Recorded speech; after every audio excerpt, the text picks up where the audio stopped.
Hello.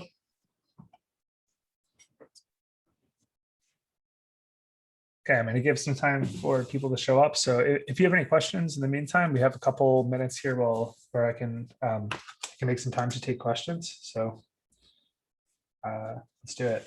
Also, I want to just we made it halfway. This is the halfway point. Well, the end of this class is the halfway point. So we're on the way.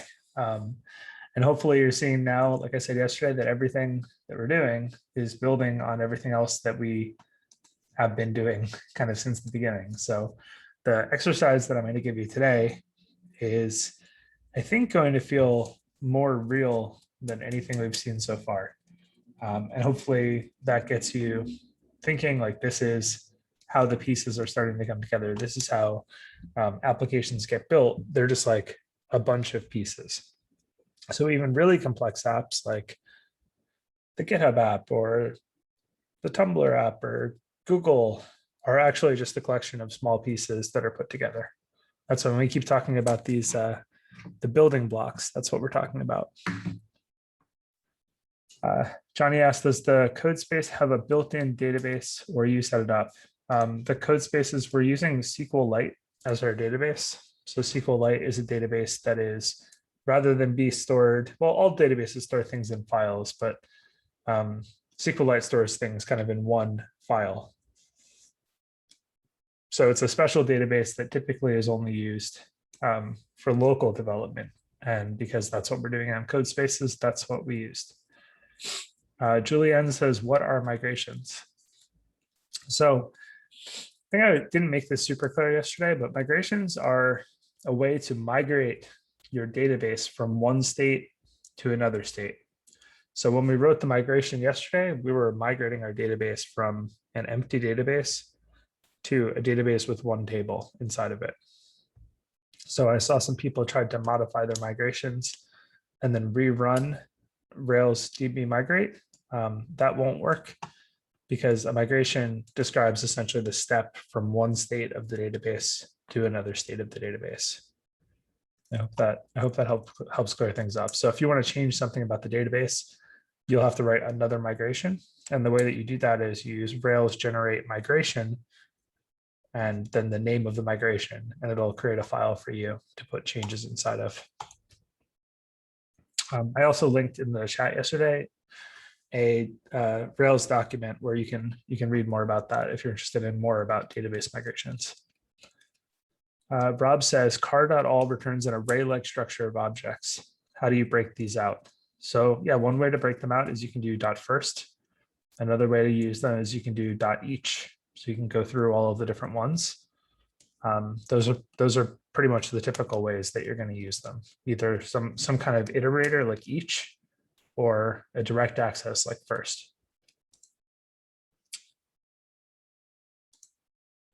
Felipe says, I cannot see any questions. Where are the questions? I don't know if you see them. I see them though. Munir says, can you summarize the exclusive functions of the components of MVC? Yeah, I can. So the three functions are the model, the view, and the controller. And we actually drew a pretty handy diagram, which I luckily have sitting here. So the diagram looks like this. The model is in charge of interaction with the database. The controller is in charge of what happens, and the view is in charge of what it looks like. You think of the view as basically HTML. And we'll cover more of that as we get into the content today. Do we have a guest today? Yes, there is a guest speaker today, and he is connected, and we will be starting that in just a second. Ashmir says, hey, John, would you be able to go over the join method? I'm going to go over it as part of the exercise. Daniel says, since the generate model controller generates multiple files, is there a way to delete all the files? You can just delete the individual files. I think there's also a way to I'd have to look it up, but there's a way to call the generator and say, I want to delete something, and it'll go find the files and delete them. Anonymous attendee says, can you go over how to store the make and model? I'm going to go over the entire thing just after we have our guest. So with that, I'm going to take some time to introduce our guest today. So our guest, if I can find here, Our guest is Enrique Gonzalez. Enrique is a software engineer also at GitHub. And let me promote to panelist and continue my introduction. So Enrique does a lot of work on the GitHub Sponsors product, which is GitHub Sponsors is a way for individual developers to be able to support other developers. So you can sponsor a developer and you can essentially pay them. And we actually have a couple developers out there in the world that are making like their full living on income from GitHub sponsors. So it's pretty amazing because we typically think of open source software as like something like a passion project or something you do just for free. GitHub sponsors kind of acknowledges the fact that a lot of developers are spending more than just like a tiny amount of time. Some projects to maintain take a lot of time and a lot of effort. So everyone welcome Enrique. As Enrique is introducing himself, if you have any questions, you can drop those questions in the Q&A, and then we'll give some time, just like all the other talkie days that we've done, for Enrique to choose some questions and answer them. Enrique, if you flip your video on, awesome. Welcome. Great to see you. Hey, everybody. Yeah, thanks for having me here. So like John was saying, my name is Enrique. I'm an engineer on the sponsors team. Yeah, what did I say? So I've been on sponsors for a couple of years now. The main goal for sponsors is to make open source sustainable. So when you think about it, like John mentioned, there's a lot of time and energy that goes into supporting these projects, and even companies build businesses on top of this project. So it's fair to say, like, it's good to bring back some of that back to the community, have a pathway for them to make a career out of open source now, thanks to GitHub sponsors. And it's incredible to be able to support that kind of work. But yeah, that's what I'm working on right now. And just give my history a little bit. I'm originally from El Salvador, that's in Central America. So I was born there, raised there. I moved to the US when I was a teenager, about 16 years old or so.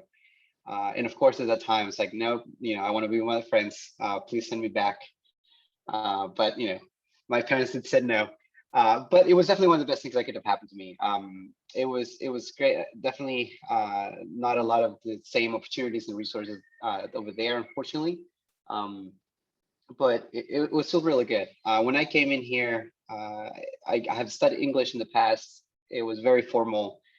Nothing like no slangs, no accents, nothing like that. So when I came in here, like I used to work at a drive-through for a fast food restaurant, and they will just yell at me every single. They will pull to the window every single time and yell at me because I couldn't understand them. From there, I did have, like, as a kid, I always like enjoyed computers, everything like that. One of the biggest things though that I had to overcome, well, not overcome, but like one thing that I had to kind of have a little bit of imposter syndrome is when I came here and start hearing a lot of the folks that had chance, like they will learn coding from magazine and things like that. It's like, wait, I didn't have that back there. Like technology back there, like El Salvador was kind of a little bit behind. So it was kind of fun to come here and get the opportunity to get the same some of the same resources. Yeah, so I always enjoyed computers. One of the first things that I did, the first languages that I programmed on was Visual Basic 6.0. So, it was just very GUI based, Microsoft based, that kind of stuff. Came to the US, went to high school, study computer science. And then, yeah, from there I worked at a bank. Then I worked at a startup. Then, I worked for a couple of consulting company, another startup, and then ultimately ended up at GitHub. So I'm very excited, very lucky. Thank you for having me here. Give me the time to talk and share some of my background. And yeah, I don't have a lot of other stuff to say, so I'm happy to answer any questions. Awesome. I knew some of that background, but I didn't know all of it. It's really awesome. When did you start in Ruby? How did that get started? Yeah, good question. So it's actually when I was in college, I heard some folks talking about Ruby. So this was like at school, they did not teach you Ruby at all. Like it was all Java. So I'm based in Charlotte, North Carolina, and Charlotte. If you watch SNL, it was recently featured as the regional banking capital of the world. So essentially, there's a bunch of banks here, and you know, a lot of banks like enterprises, they use Java, like kind of like it's sort of what they lean into. So that's usually what college teaches you here. I went to college here in Charlotte. So not Ruby at all. And I ended up learning C# just because there was like a gaming like course out there too. But that's kind of where I was at. And yeah, and so one of the conversations I had at some point is like I remember one of my classmates was talking about Ruby, like, oh, this is like a really cool thing. And like this is when, you know, Ruby, you know, it was probably like version 1, you know, version 1 Ruby, like something a long time ago, maybe even less than 1. But you know, it was something I've heard of, never tried it before, never even thought about it. I was all, you know, doing Java work. And then I got a chance to experiment with Python because it's a little bit more of, you know, there's a lot of more, like you can do a lot of more math for it. There's a lot of libraries for that, you know, to do math computations. And that's because the bank that I was working on, they had to do a lot of different computations, and they developed like their own Python framework. They created Python to kind of help them through that and provide resources and guiding for the people working on stuff. So yeah, so when I get to Python, Python's also like a dynamic language. Some of the syntax is similar. You know, not everything. A lot of people dislike, you know, Python likes to account for spacing in how you write things, and not a lot of people are fans of that. But when I got a chance to work at a startup, they were based in Ruby. They were doing a lot, like they were doing a soccer related product in Ruby. And I guess my Python experience was close enough that I was able to get the job. I don't know. And that's how I got in. Like, and we're doing Rails. I fell in love with it right away. I really like it. It makes you feel very productive. Matt's decorated with Ruby. One of the core principles of Ruby that when he speaks that when he talks about when he was assigning the language was, you know, to make it for developer happiness, and you see that in how Ruby's expressive, and it makes it a little more readable than, you know, other languages out there that you see semicolons or different type of brackets and curly breaks and things like that make it a little bit more. They seem less approachable, even though what they're doing might not be as you know, might not be as bad. But yeah, and then I say with Ruby since then, essentially. We've talked about the readability of Ruby a lot here. And I think that's it's an interesting point that like the language is built for people to have enjoyed programming it. So when someone says something like Ruby is slow or something like that, it's like, that's fine. It's really not the point. The point is to write applications that you can reason about. One question that I had, we've talked about a couple of times in our group discussions here, is what is it like if you come from a language not speaking English from birth? What is it like getting into programming where obviously all of like the words are based in English? Yeah, I think that's a great question. So when I started learning Visual Basic, that was definitely a hurdle. I had the privilege to have taken a bit of classes of English before, and that helped me out a lot. But it was still, even then, I remember like a lot of there was confusion about like simple things like an if statement, right? You know, it's, well, I said simple now because I've had the experience to kind of work with it. But at the time, I remember it was kind of like a very abstract concept, and because you didn't speak the language, it was very weird. So they tried to make a version of the language in Spanish. So when you were trying to, I thought this was even harder because the translation of if, for example, was sí, and that's like yes in Spanish as well. But the idea was like when you talk about it, it's like, sí, this is true, and then you do something else, right? So that's how you say it in Spanish. But when you were reading it out, it just didn't feel coherent. Definitely a sign of languages, they're very English focused and centric. It makes it hard. I remember it took me a while. You know, it's just a lot of addition to hang up. Okay, like that's what it means. And at some point, I think your brain starts pattern matching things, and you know, they become more natural, and you don't really have to think about reading out loud to like kind of recognize that the the symbols, and then it goes, and your brain's process that. It's so wild though. I just to think about conceptually for me seems so, it seems so like a leap that makes it even harder to learn something, right? Yeah, If instead of writing like if I had to like put like a delta symbol or something, that I'd be like, it's just hard to remember all the pieces. Yeah. It looks like you have a couple of questions. I think you can see the Q&A function. So you can kind of like choose your own adventure as far as which questions you're interested in taking. So let's see. Hey, Enrique, what advice will you give for someone entering the field as a junior developer working remote? That's a great question. I think, well, especially right now, it's hard with, you're working remote, but there's also this other component right now going on in the world, right? So one, like just be kind to yourself in terms of, I think, I remember when I was starting out, I put a lot of pressure on myself to, I need to be very productive all the time. And that's not really sustainable. And I think, one of the things that I would have told myself when I was starting was, hey, be kind to yourself, make sure like you account for like refreshing, and it's okay sometimes to have to take those days. The other thing is, starting out as a junior developer, it's definitely try to find, especially if you're remote, try to find people that you can interact with and talk to and get mentorship from. If you're remotely, like, try to reach out. There's a lot of different Slack channels that are free and public that you can join and find people.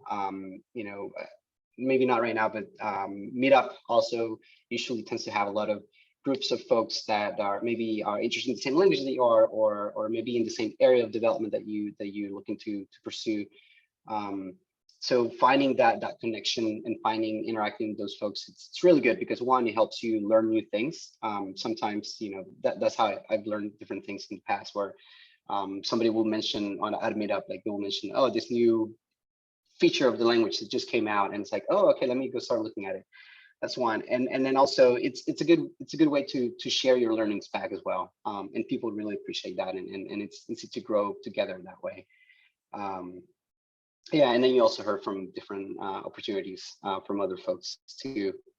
So definitely try to find people. And it's enough to be, like I said, it doesn't have to be like anything paid or anything like that. Like there's a lot of free resources, a lot of free Slack channels that you can join and learn a ton from.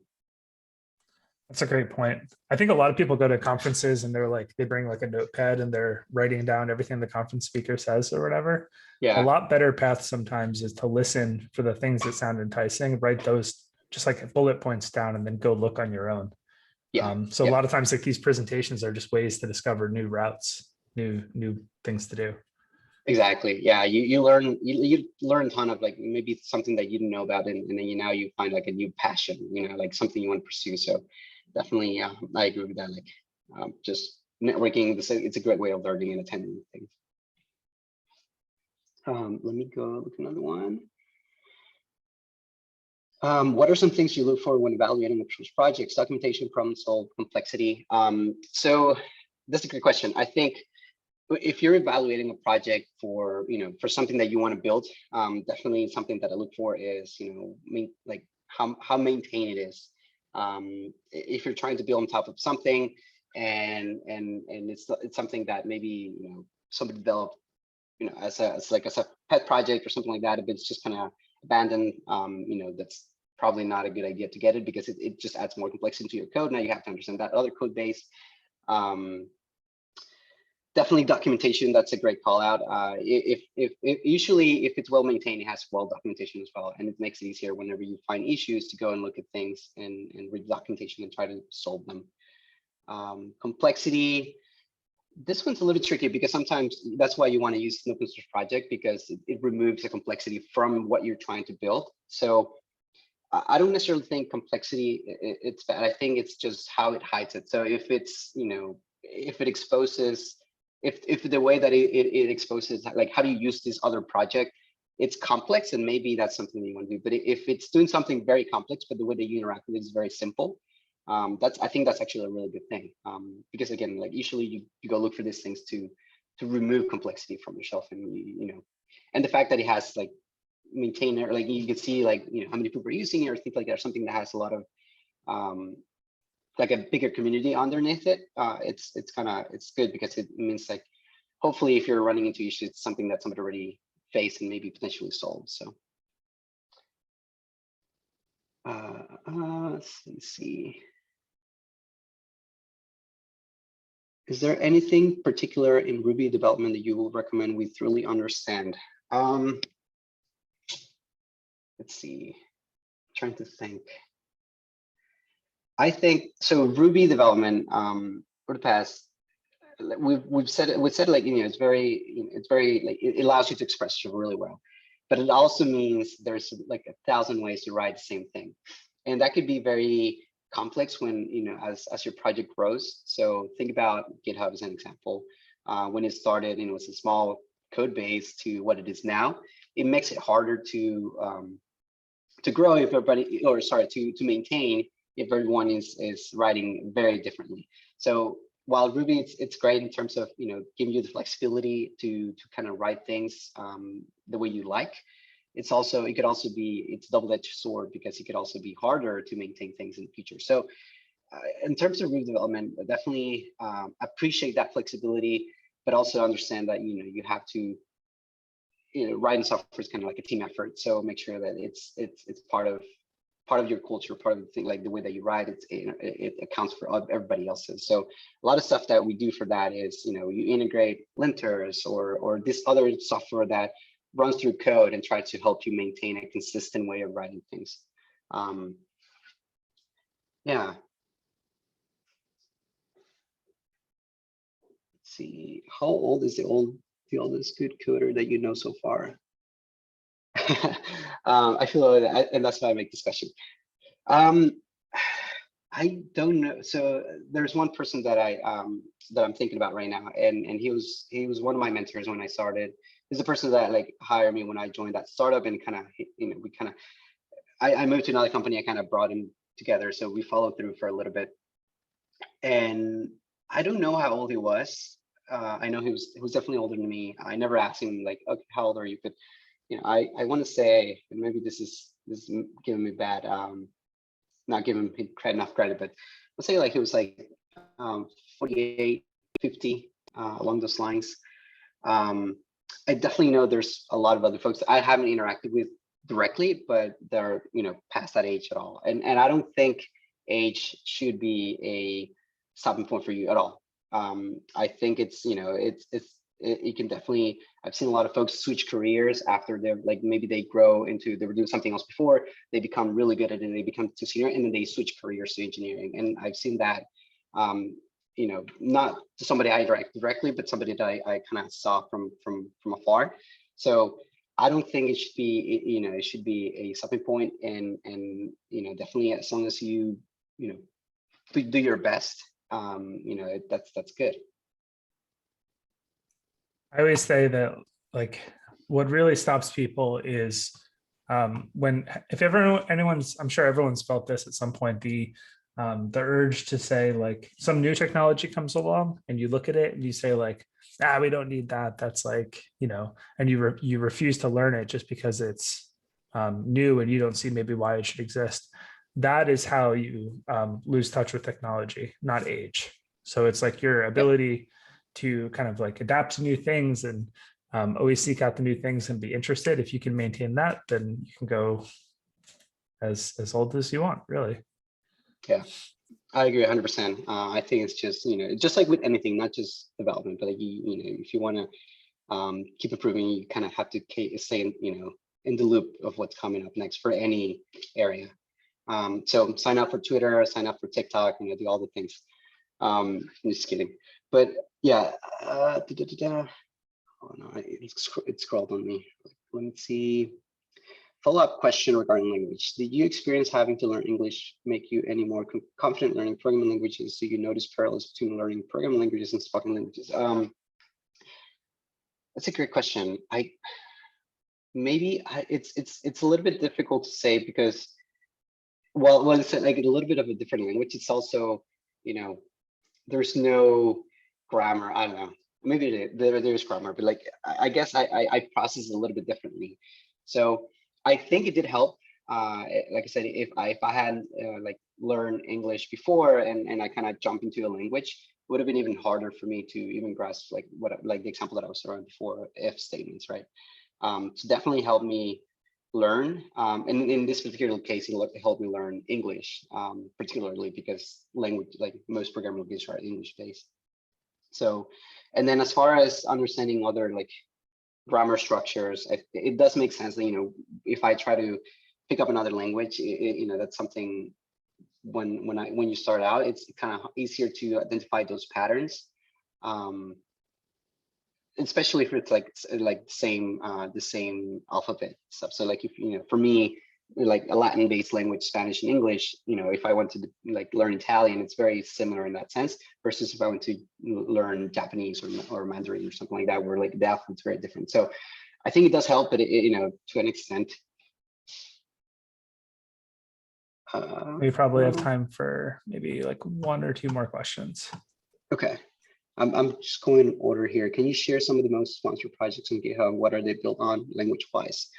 So I don't know the answer top of my head, but if you go to github.com/explore, no, sorry, yeah, /explore, there's a tab in there that says sponsors community.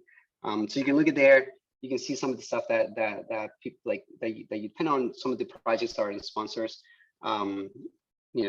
Babel is one that comes to my head, and that's just it's a tool that basically allows you to, so if you interact with JavaScript yet, JavaScript is a very fast moving language, so it changes a lot really quickly, and sometimes it takes a while for browsers to accommodate those changes into the language. So Babel is a tool that allows you to kind of write the brand new like shiny features or the shiny way of writing the language, and they call it transpile it into something that the browser can understand.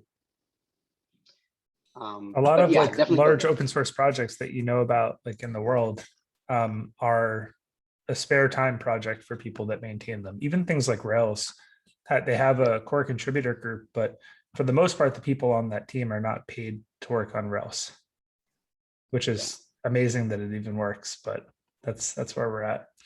I did link for anyone asking about about GitHub sponsors. I linked sponsors and I linked the community page that Enrique just mentioned. Thanks, John.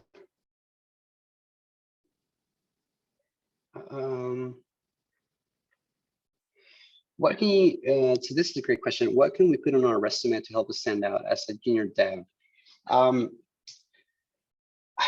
So I'm going to talk about my resume when I was writing it. Like something that I wanted to do is just kind of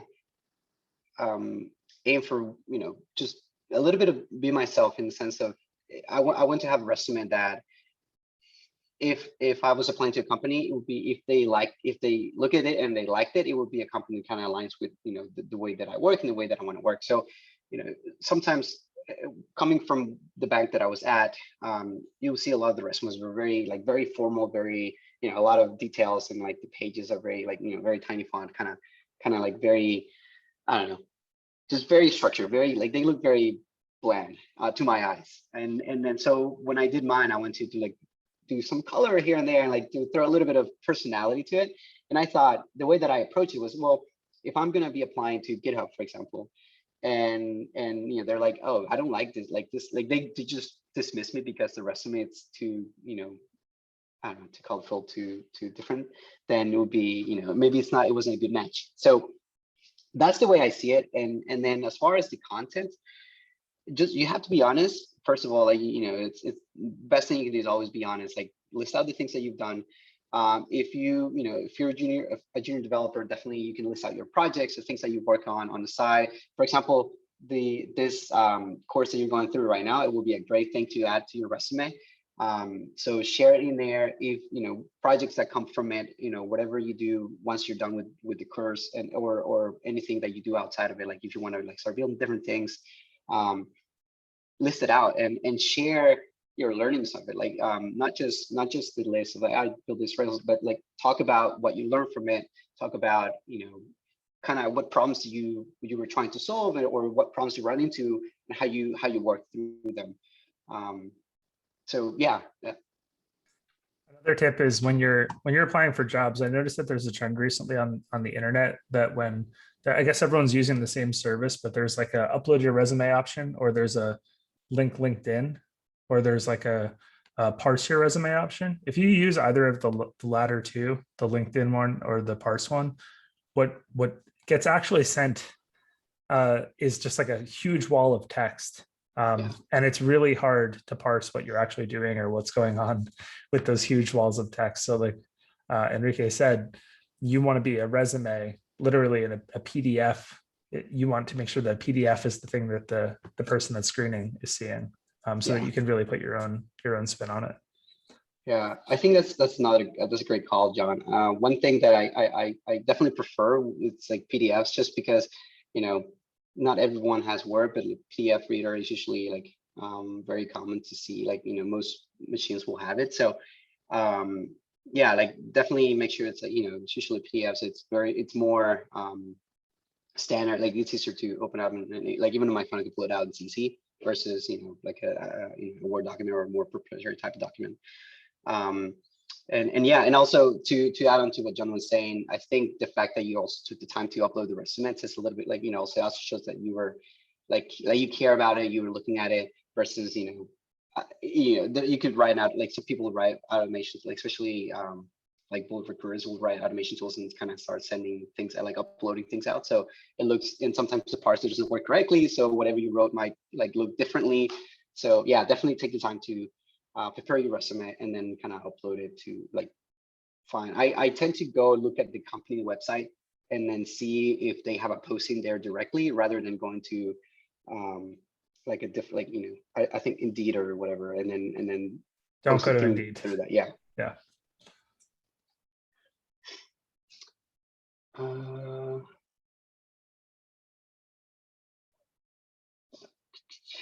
I came from a background industry that limits your promotion potential and salary. Would you say software engineering is more open and rewarding, or the bosses also limit your growth?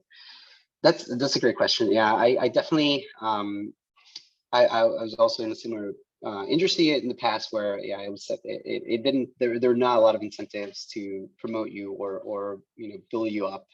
And it was more like, you know, as long as you do your thing, you know, and you need to play, we'll keep you there. It's hard to, for me at least, to make a judgment on entire software industry. I definitely, my experience so far has been it's a lot more rewarding. You might have heard in media and the news like that there's a gap of engineers versus job postings. So it's usually that's one of the reasons also why they, you know, they tend to be like, companies tend to be like more, they reach out more towards an engineer than maybe for other industries.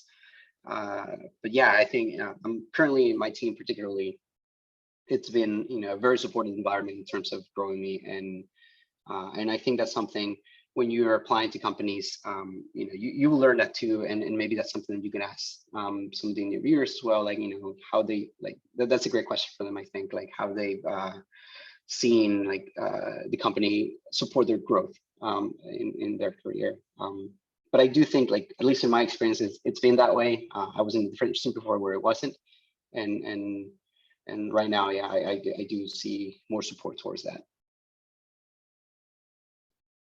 Those are the questions to ask your interviewers instead of like, what's your average day like or something.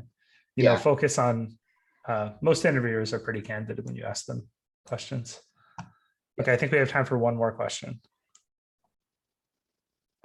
So I see this. Is it a detriment if you do not utilize social media platforms outside of platforms at all outside of LinkedIn? Does it make you seem disconnected from tech? I personally don't have a lot of social media. I do have a Twitter account. I'm not actively posting on it. I do use it for news mostly and read things out. Usually, for example, for Ruby, I you know, if I want to, like, I find out about new things from a newsletter. So it's Ruby Weekly. If you want to look that one up, you know, you get it every week, and just a summary of like really interesting posts or things that people are writing about Ruby, new features to the language and things like that. So I will find my news in different ways, and I have Twitter mostly for, like, you know, mostly like world news kind of thing. and yeah, I don't interact on Twitter that much. So I don't think it is. It maybe depends also on where you want to focus on. I know there's a lot of developer relation jobs that maybe they lean on that a lot more, but it really depends on what you focus on. And I don't necessarily think that it keeps you disconnected, although definitely having a presence makes it easier to grow your network, and then also find opportunities that way. Cool. So just to wrap things up, Enrique is a fantastic developer, a senior software engineer at GitHub, a great person to know, and works on GitHub Sponsors, which is just an awesome platform. So if you're interested in any of that, you should definitely check it out. Enrique, is there anywhere that people can find you? I know you mentioned you're not super active on Twitter maybe, but if they want to follow you, where can they do that? Yeah, I mean, definitely, if you want to go on Twitter, it's Enrique. It's 2 I's, 2 K's. I can write it down here. Also include it in the email that I send out today. Okay, awesome. Yeah, so you can definitely like ping me there. I'm more than happy to like chat anytime. You can share my email, which is, so I'm going to share that. So, send an email as well. Whatever, if you have questions or anything else I didn't get to answer, I'm more than happy to. But yeah, I thank you for taking the time to have me here and let me talk to you. I think what we're doing is amazing. So keep up the good work, and yeah, thank you. Thank you. I'll see you soon. See y'all.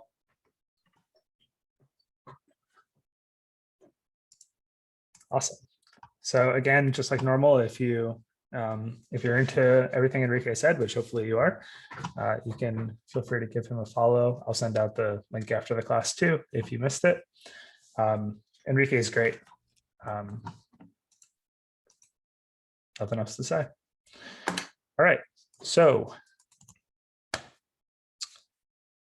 who's ready to go over the homework? And just like usual, if you ask the question here and that Enrique didn't have a chance to answer, I apologize. And if you want to ask the question again and have me answer it, even though maybe not as great to answer it as Enrique would be, then we can answer it at the end of the class. Just ask it again. Okay. So just like normal, we're going to start by going over the homework.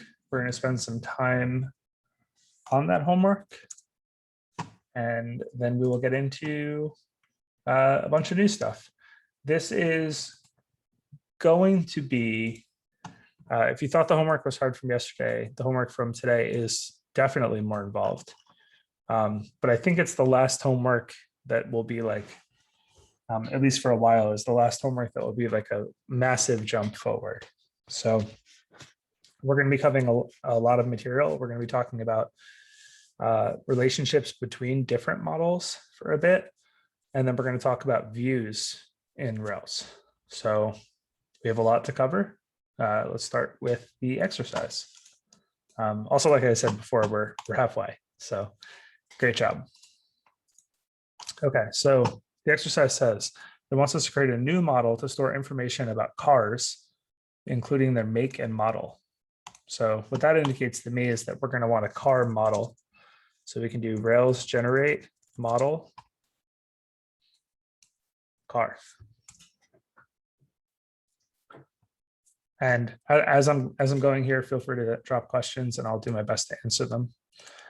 So we've generated a couple of files, just like yesterday. We've generated a migration file, which we're definitely going to need. And we've generated the model file. So the model file, let's open that up. It's really straightforward. It's just a car class that inherits from application record. That's super similar to our person class that inherited from application record. So really just the same thing. What we really want to do is we want to do something inside of the migration file.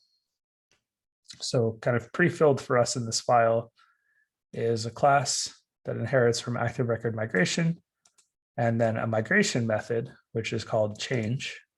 And it even has some stuff pre-filled in here, which is the creation of a table. So we want to have two fields in here. We want to have a string for the make, and we want to have a string for the model.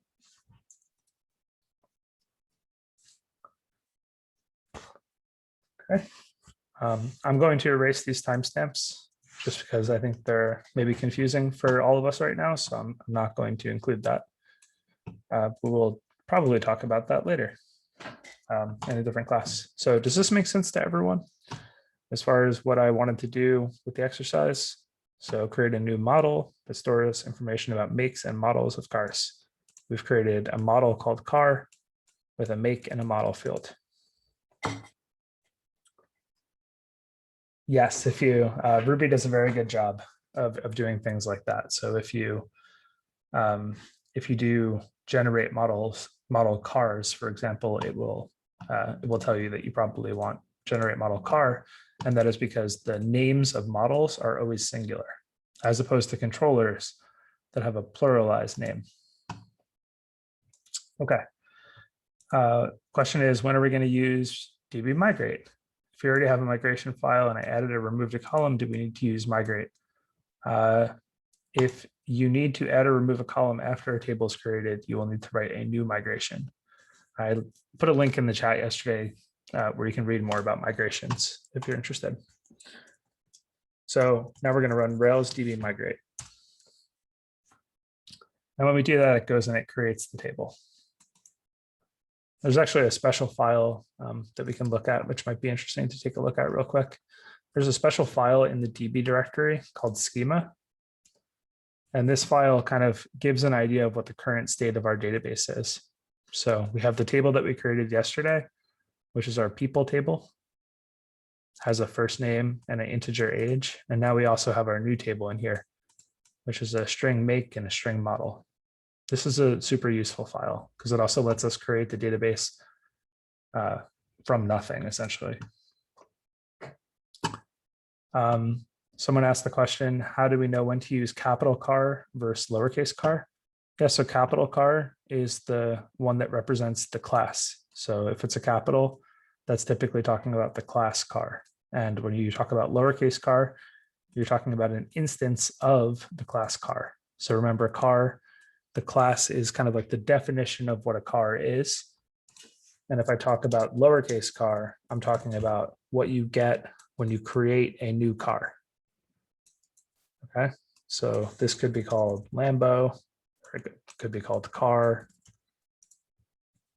So that's the difference. Lowercase car is the name of a variable. Uppercase car is the name of the class. Okay, so the next part of the exercise is to open a Rails console and manually create a few cars. So because I'll do Rails C or Rails console if I wanted to type it all out, Rails console. And in here, I want to create a few cars. So for that, I'll use car.create. For that, I need to pass a make. And I need to pass a model. So in this case, I'll do Silverado 1500. And I click enter. When I do enter, you'll see that it inserted a row into the database. So just to verify that it's in there, if I do car.all, you'll see that now I have one car in my database. If I do car.count, the answer is 1 because there's one car in the database. So you think about it like this again. We've only put one thing in, so there's one row. So when we count the rows, we get 1. Okay, so it said to create a couple, so let's create a couple. We'll do car.create. We'll do make.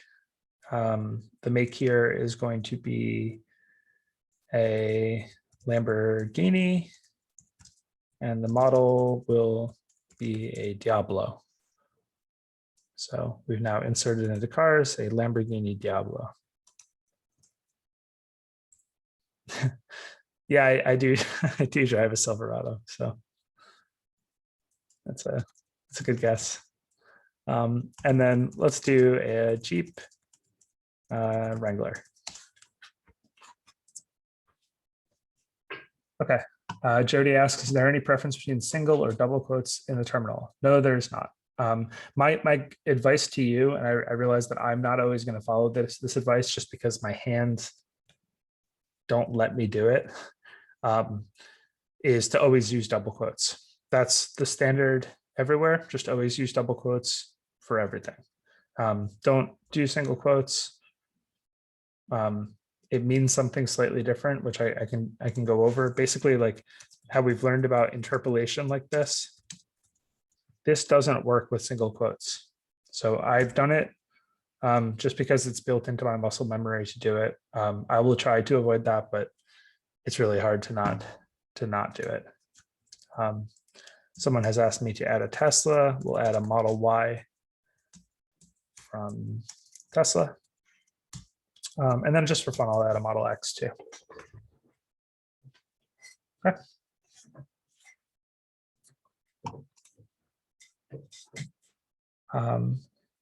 Julie J says, I might have missed this. Do you have to connect car model using car? No, you don't have to. If you start using it, it'll automatically connect to the right connection. The only time you would ever have to do that is if you were to open a Rails console and you just wrote car. Then it will tell you that what it's saying here is that it can't tell you anything about cars because in order to know what even a car is, it has to go ask the database. So until you do some operation that will use the database, it doesn't actually know what fields exist on a car. I hope that makes sense. But if not, you don't really need to know that. In an actual application, you'll never have to call car.connection. Okay, so we've done the thing. The next thing is to update your controller to show all of the cars. It says you can use join on array to output a list. Okay, so let's give it a shot. In this case, I'm going to make a new controller. So I do Rails G controller cars, hit enter. It's created a bunch of files for us, which we can look into as the course goes on. But the most important one by far for our purposes is the app controllers cars controller file. It's this file here, and it's empty. It doesn't have anything in it. So probably everyone remembers that when we make a new controller, by default, we can't get to it. So we have to go to the routes file. Okay, and we have to do get/cars. The controller will be the cars controller, and the action will be index. That's just what I'm going to name the action. So because of that, we now have to go implement a file in the cars controller. We have to implement a method called index. I like to take things one step at a time. So because I like to take things one step at a time, for now, I'm just going to write render plain cars index. And the idea there is that this will give us a check-in point. Yes, G means generate. This will give us a check-in point to say, are we doing the first part of this correct? Meaning, did we set up the routing correct? I think a lot of times new developers get caught up on trying to do like the whole thing at once, but that's not how real developers in the real world develop. The way that they actually develop typically is they break the problem into parts so that they can solve and verify one part of the problem at a time. The routes file is in config/routes to answer that question. And Manon, I'll show in a second what I wanted. Okay, so let's verify that that it's working. So when you see me typing something like Rails G or Rails C or Rails S, there's just shortcuts. So Rails S is the same as typing Rails server. Rails C is the same as typing Rails console. Rails G is the same as typing Rails generate. They're just shortcuts. I'll show my routes file again for a second while I do this. So what we want to do now is we want to do Rails S, which is going to open our server.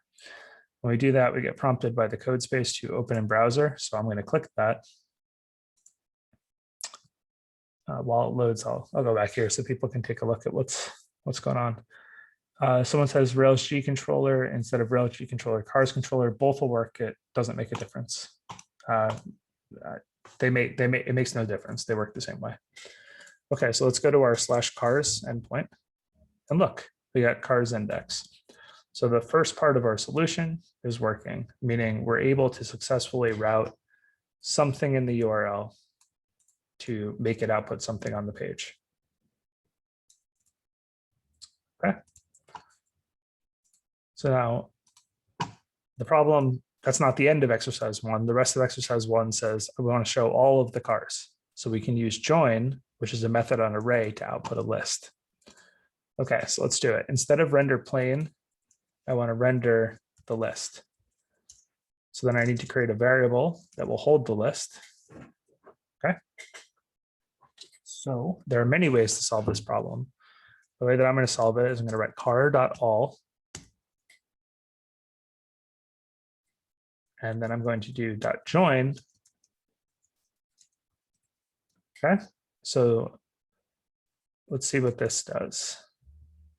So hopefully this makes sense, but car.all, and then the join method is the method I was trying to get you to learn here, is a method that takes in a separator, which is what this part is called, and basically puts all of the things together using that separator. So it's a method on array that puts things together with commas.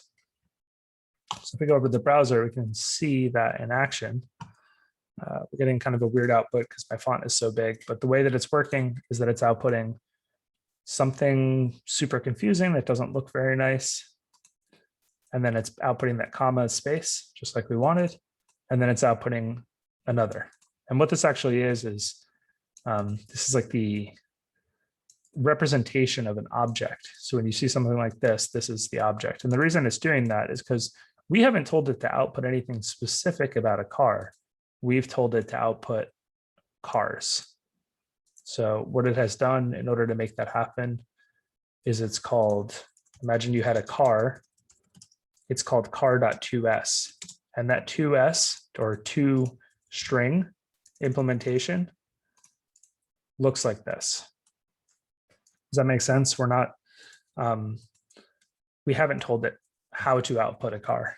So it is assuming that when it wants to output a car, that it should just output the object, which is crazy. That's not what we actually want. But you can see that there are 5 of them. So things are almost working because we have 5 things in our database. Okay, so how can we fix it? So I said before that car.all returns an array-like object. Because it is an array-like object, we can call map. Okay. And remember how map works. It gets called a bunch of times. Each time it takes in an object like this. And then you can put some code inside of the map and it converts it into a new array. So we can do that here and we can say car.make by car.model.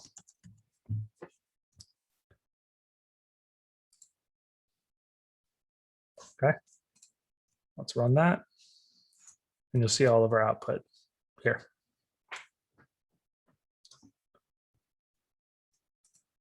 So that's this piece here. Does this make sense to everyone?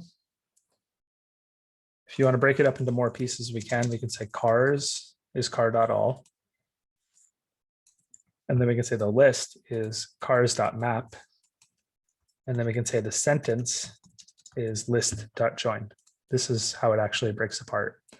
So first get all the cars, then turn them into a list of makes and models, then join them.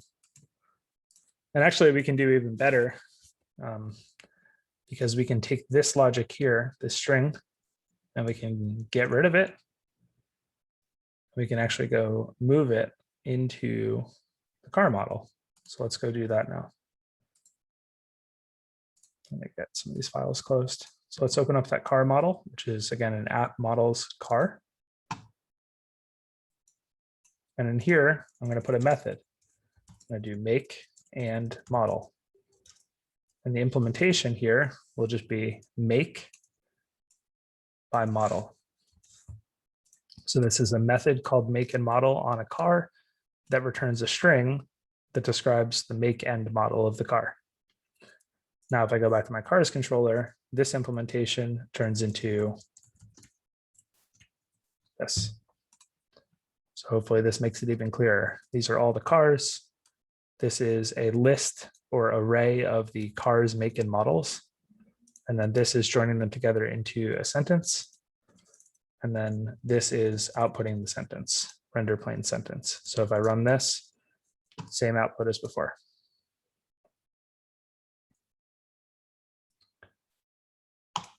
Okay. So let's keep going. The exercise 2 is more difficult. So we want to have the ability to take in a make param in the controller for displaying the cars. And then when the param is present, only return the cars that match the make.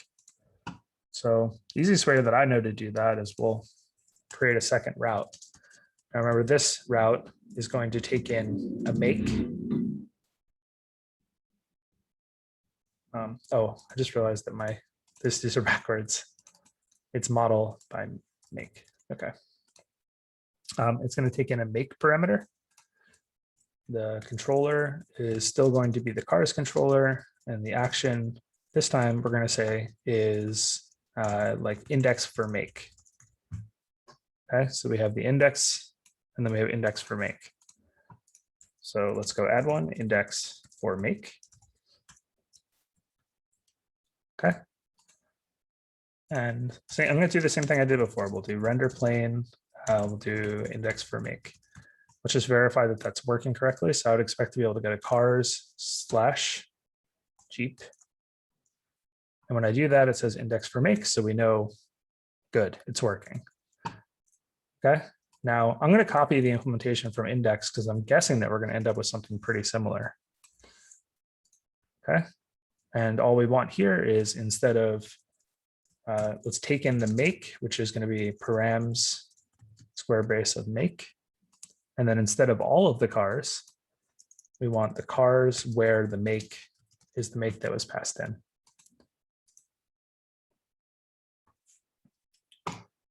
Refresh here, and now we only get the Jeep.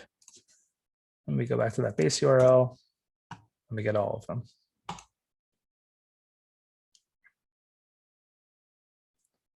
This is really cool. So the only part that doesn't feel great about this is that the code is very similar between these two. So what is similar? Well, it seems like lines 12 through 14 are the same in both of them. So how can we fix that? Let's introduce a private method. We'll call it render cars. It'll take in the cars to render.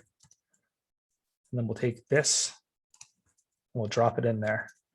Okay, so now we're taking in cars. Cars goes into here. And we want to render it. We can call render cars of cars.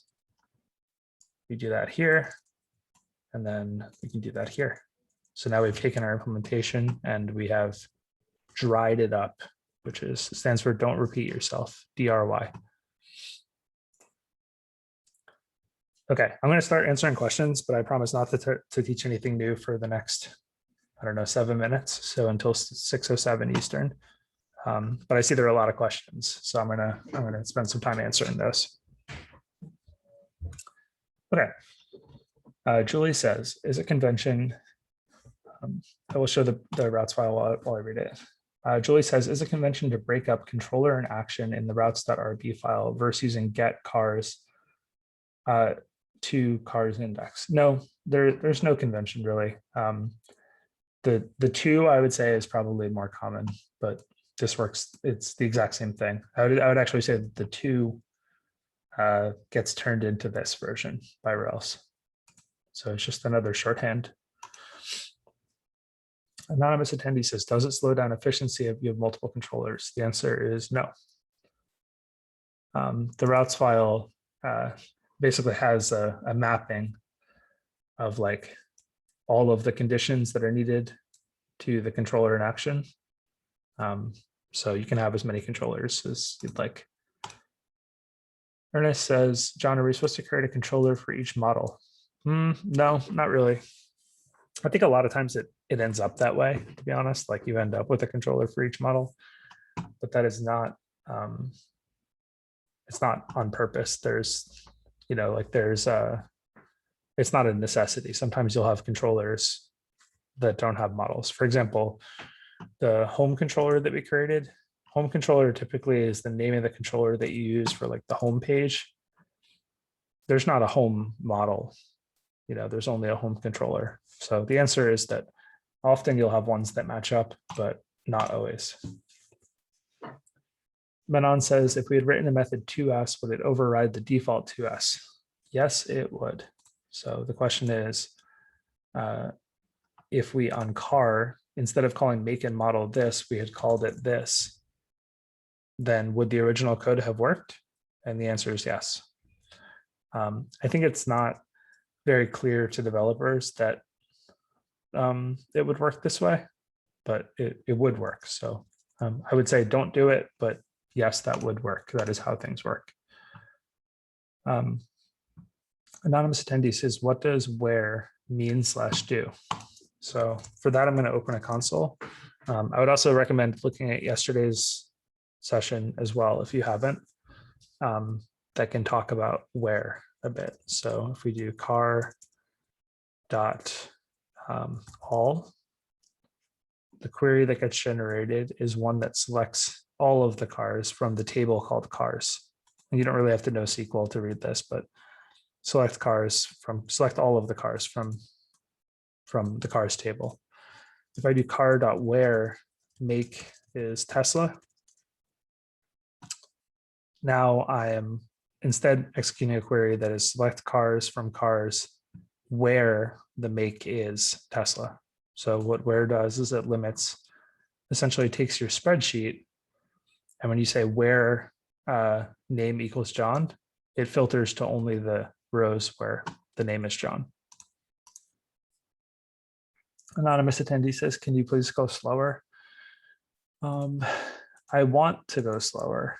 If you have specific questions, the questions can be like, I guess, a way to slow down the content. But I don't want to go slower just for the sake of going slower, because if I do, then everyone will be going slower. If you have specific questions, I will be happy to answer them. If you message me a question, I'll be happy to answer it. And I think a lot of people are finding that watching the sessions multiple times might help them understand the material. So that might be a tip. Yeah, so these are recorded. I publish the recordings after every class. So if you have questions about maybe the assignment or something, I would say just watch the session again if you can. Felipe says, I wonder if you could please make a search in Stack Overflow and show us how you use it for your searches. Yeah, I think if we run into a problem, so imagine you just like went to Google and you typed in what does where do in Rails.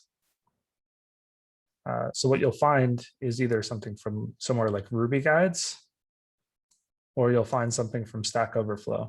So I would say a good tip is if you don't understand something, like go to Google and trust the magic or whatever, and just type in the exact thing you want to know. And more often than not, you're going to find someone like this that wrote an article about exactly how that thing works. So there's a lot of good material out there.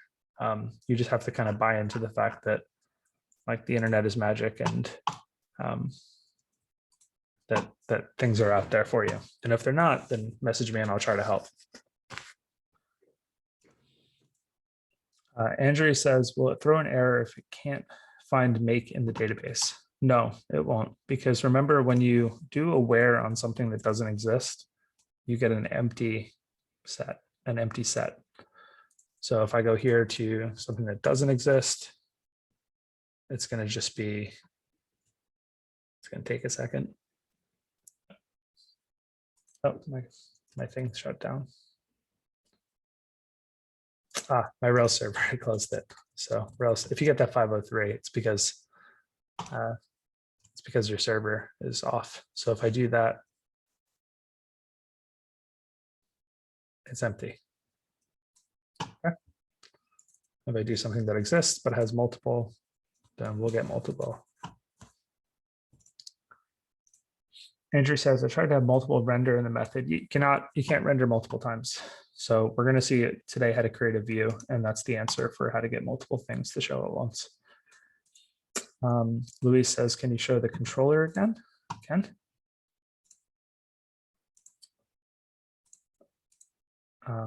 Anonymous attendee says, after you created the new controller, can you please quickly state what you did after? I think after I created the controller, I opened the controller and then I put something into the routes file, which is again config directory, the routes.rb file. So that file inside the config directory controls how requests know what code to run.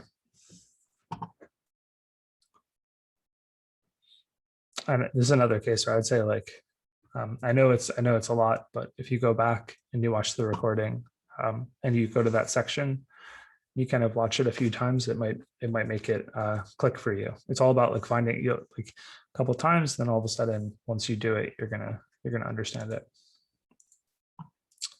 Anonymous attendee says, why does map method work on the active record relation object? So I think I mentioned this previously, but the active record relation object is an object that behaves like an array. So what that means is if I look up the documentation for active record relation, and I go here and you look at these methods these are the methods that exist on active record relation, you'll notice that a lot of these things are also things that exist on array.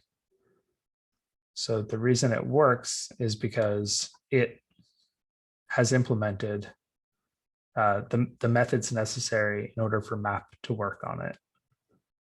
If you're interested in more, you can check out this module, enumerable, which is how it actually pieces that together.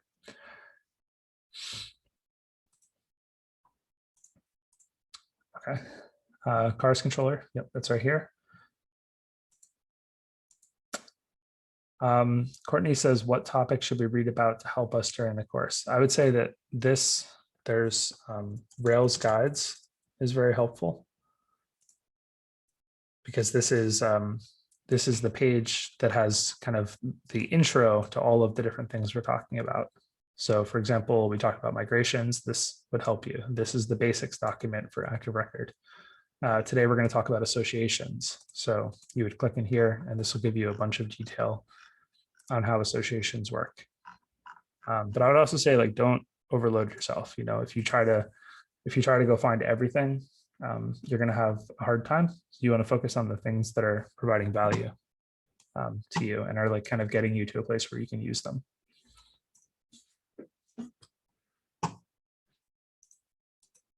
My render cars method is here.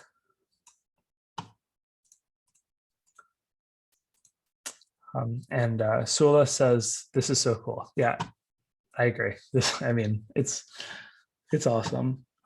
If you're, hopefully it's making sense to everyone that like, these are all things that we learned. There's no magic going on here, because this is like, it's just a class. It just has methods inside of it. We're getting things that look like arrays. On the day that we learned arrays, which I think was like the second day of the course, everything in here, we knew all of these things already. You know, we already knew how to do these things. So then when we learned functions, we kind of knew all of these pieces. So it's just about finding the pieces and putting them together. Andrew says, how do you find out if you don't know that I need to use .all method on class? I tried to search for class methods Ruby, but the link on the Ruby doc doesn't have the all methods list. Yeah, I think it's like that probably is something that you're going to type in car. Maybe you do something like car.first, or sorry, car.each, and then it's not going to work. So it's going to give you an error back.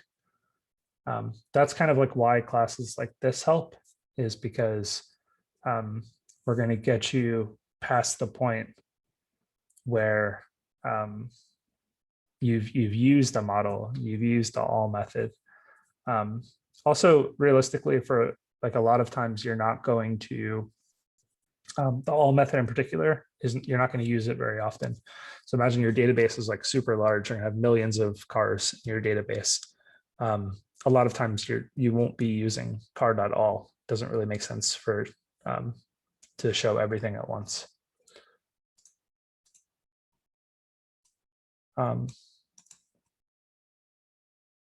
Okay. Please show where you entered the params. Yeah, so when you make the request, you enter the params up in the URL here. So it's /cars/Tesla. And in the routes file, you'll see that that looks very similar to this. And the only exception is this little colon here.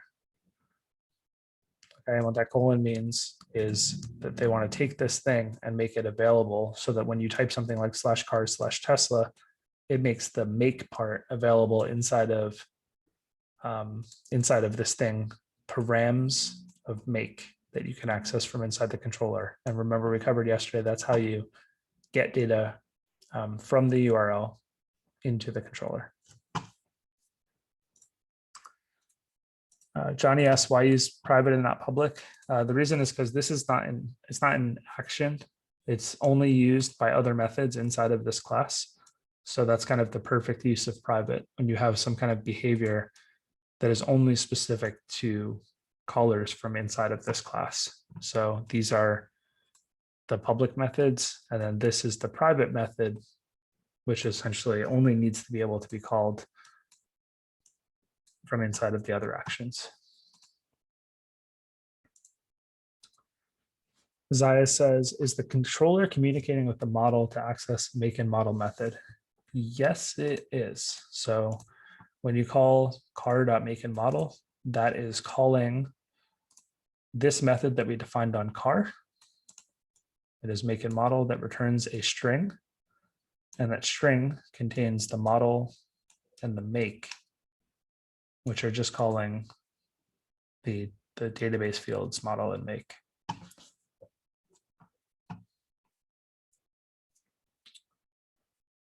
Rubina says cars equal car.all. Where are we declaring car to be an array? Yep, so car is not an array, but the thing returned. So remember, all is just a method, right? It doesn't have the little parentheses, but all is just a method. And in particular, it is a method that returns an active record relation, which for all intents and purposes, you can think of as an array. Okay, so car.all returns essentially an array. So that's how we get from the word car with a capital C to something that behaves just like an array. Anonymous attendee says, could you please explain active record again? So what active record is it is it's a way that you can use Ruby. And then Ruby will, when you type certain things like car.where make, it will convert the thing that you're writing into a SQL statement, which is what you need in order to interact with the database. And we can see that actually in our, how do I get it back? You can see that actually in the output here. So when we go to cars/Tesla, we go there, you'll see here, what it's actually doing is it's making a request to the database for select car from cars where car make is Tesla. So active record is just a conversion layer between some Ruby code that looks really nice and a really complicated query that no one wants to ever write. Anonymous attendee says, how do I see the history of what I've typed in the Rails console? Yeah, if you hit up, so when you're in a Rails console and you hit up, you can go through the history of all the things you've typed. Ravina says, thank you. Thank you. Akil says, how are we able to reference make and model from car.rb from cars controller? So remember, all of the instances of objects that are returned in the array that is returned from car.all are just car objects. So there's car. And because they're just car objects, you can call methods on them. So one method that is defined on the car objects via the car class is make and model that we defined. So that's how you're able to call it, is because active record, when you call car.all, is giving you what essentially is an array of car objects. So they're just normal objects, just like the ones that we learned about earlier. Anonymous attendee says, reference to line 16. Is there any way to find out how many attributes we have in the object? Yes. Let me go to line 16. I'm not going to cover it here, but if you're interested, you should look into the attributes method. So call car.attributes. It is a method that returns a hash of all of the attributes. Anonymous attendee says, what is sentence referring to in render plain sentence? So sentence is just the variable. It's this variable here that I've defined. So it's a sentence like an English sentence. And the reason I called it sentence is because it is all of the different makes kind of separated by commas. I just didn't know what else to call it. You could call it anything, call it comma separated string. You know, and then this line would be render plain comma separated string.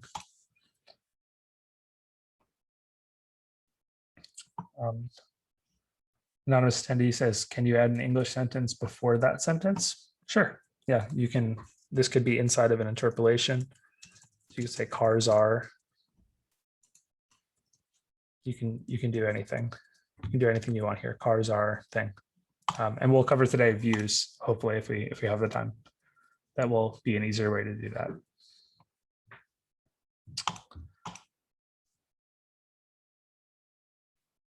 Okay.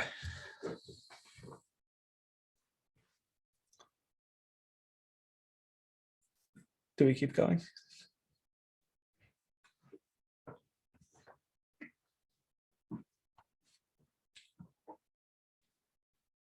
Okay, so what we're going to cover now is we're going to cover how sometimes you have multiple models.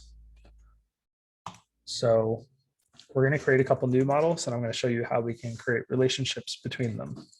So first I'll do Rails generate model, and I will do restaurant.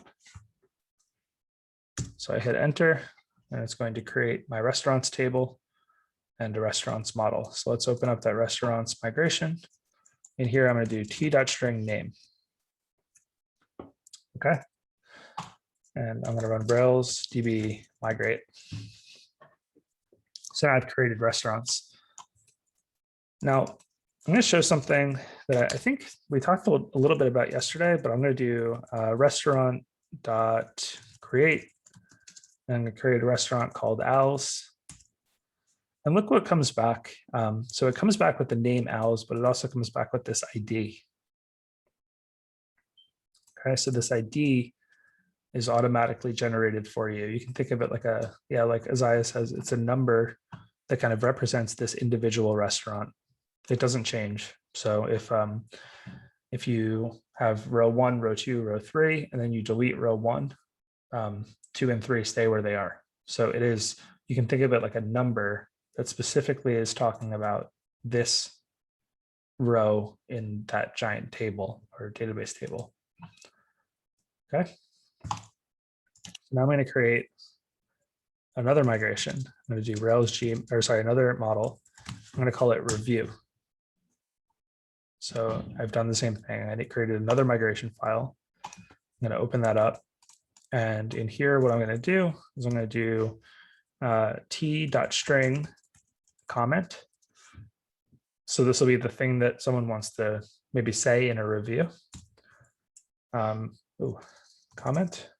No, that's not what I want. And then I'm going to add another one, restaurant ID. Okay, and it's an integer. So very quickly draw a diagram of what's happening. Okay, we have one table over here that we're calling restaurant.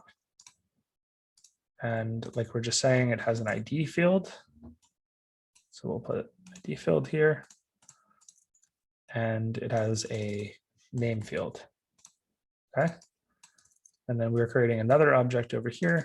This one is called review, which also has an ID field, because remember, everything has an ID field.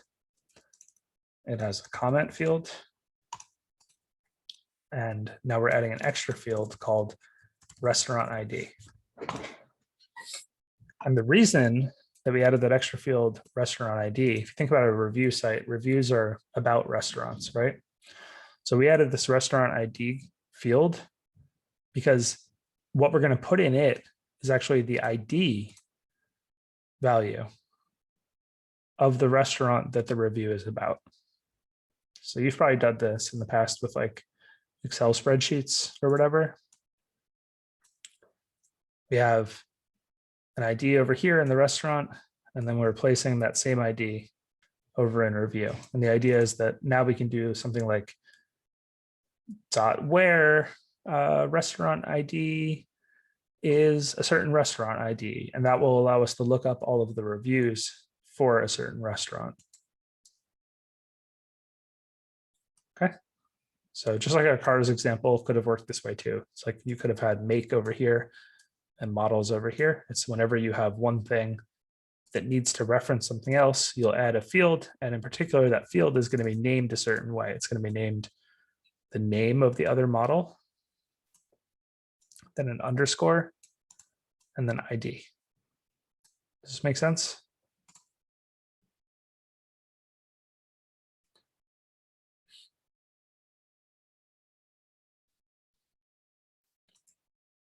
So now we've done that.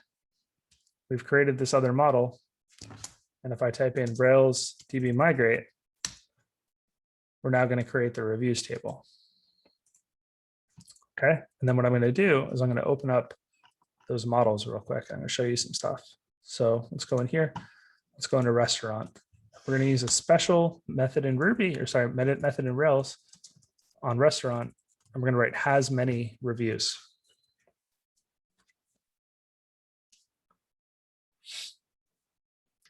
And what that means to Rails is that you're telling Rails that when it wants to find its reviews, it can find them by looking for things that are review models that have the restaurant ID field that is the same as the current restaurant. I'm going to show you in the console how that actually works in 1 second. So let's do it. Let's make a new, I guess we already have a restaurant. So we'll do restaurant equals restaurant.first. So now we've got, remember, restaurant.name, we have owls, right? And now watch this, restaurant.reviews.create review, or sorry, comment, disgusting. Okay. So we called restaurant.reviews. So we get that by having this has many. So when we write this has many, all of a sudden, all of our restaurant instances out there get .reviews methods. And when you call restaurant.reviews, look what it does. It does select reviews where the reviews restaurant ID is the ID of that restaurant. Okay, so we've automatically, just by writing has many reviews, all of our restaurant models have a reviews method on them. And then it also supports calling restaurant.reviews.create. And actually, you can do anything that we learned yesterday, any of the CRUD operations. You can do restaurant.reviews.where. You can do restaurant.reviews.first, and you can get the first review. So it works just like if you were calling an active record relation. And the reason for that is that this is an active record relation. Okay. So again, it's just an array-like object. Okay. So what I've done is I've created a review with the comment disgusting. So now if I do restaurant.reviews like I just did, you'll see that now one review comes back in this array. So if I do restaurant.reviews.create comment good, oh, sorry, spell it right. You'll see again, it created a new review and it returned that review. And now if I do restaurant.reviews, you'll see now there are 2 reviews.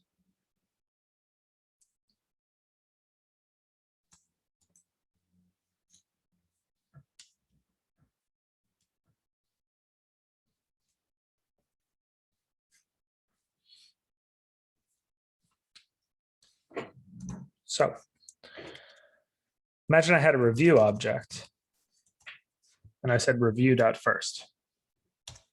So this is going to give me back the first review that I have. So this is my review. It is just the first review in the database. So nothing about restaurants. It's just the first review that exists in the database. And it's the one we added. You can see here, it's got the comment disgusting, and it knows that the restaurant ID is 1. So when we call review.restaurant, it's going to say undefined restaurant, but you would think that should be able to work because we have a restaurant ID field. So all of the restaurants should know all of their reviews, and all of the reviews should know all of their restaurants. So what we have to do to get it to work is we have to do something very similar to this, but on the review model. So on the review model, what we'll write is belongs to restaurant. Okay, so a restaurant has many reviews, and a review belongs to a restaurant. So now if I reload this and I grab that review again, I can do review.restaurant, and it will return me the restaurant that the review is about.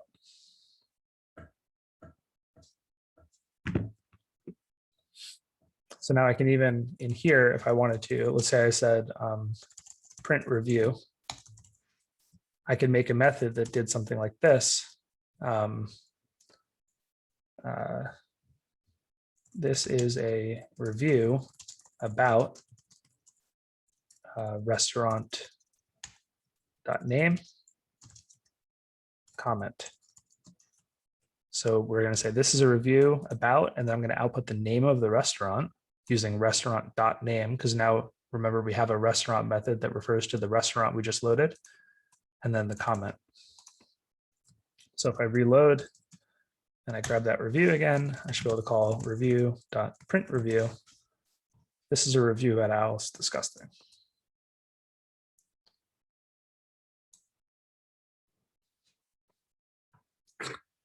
Okay, I'm going to answer some questions, and this is all we're going to talk about relations today. So this is all I think you need to get things started. And yes, the exercise today is going to use them. When you think of has many and belongs to, I want you to think they always go together. So you have a has many on one model and a belongs to on the other model. So I'm gonna burn down the questions here, and then we'll keep going on to views. And remember, I think this is the hardest day in the class.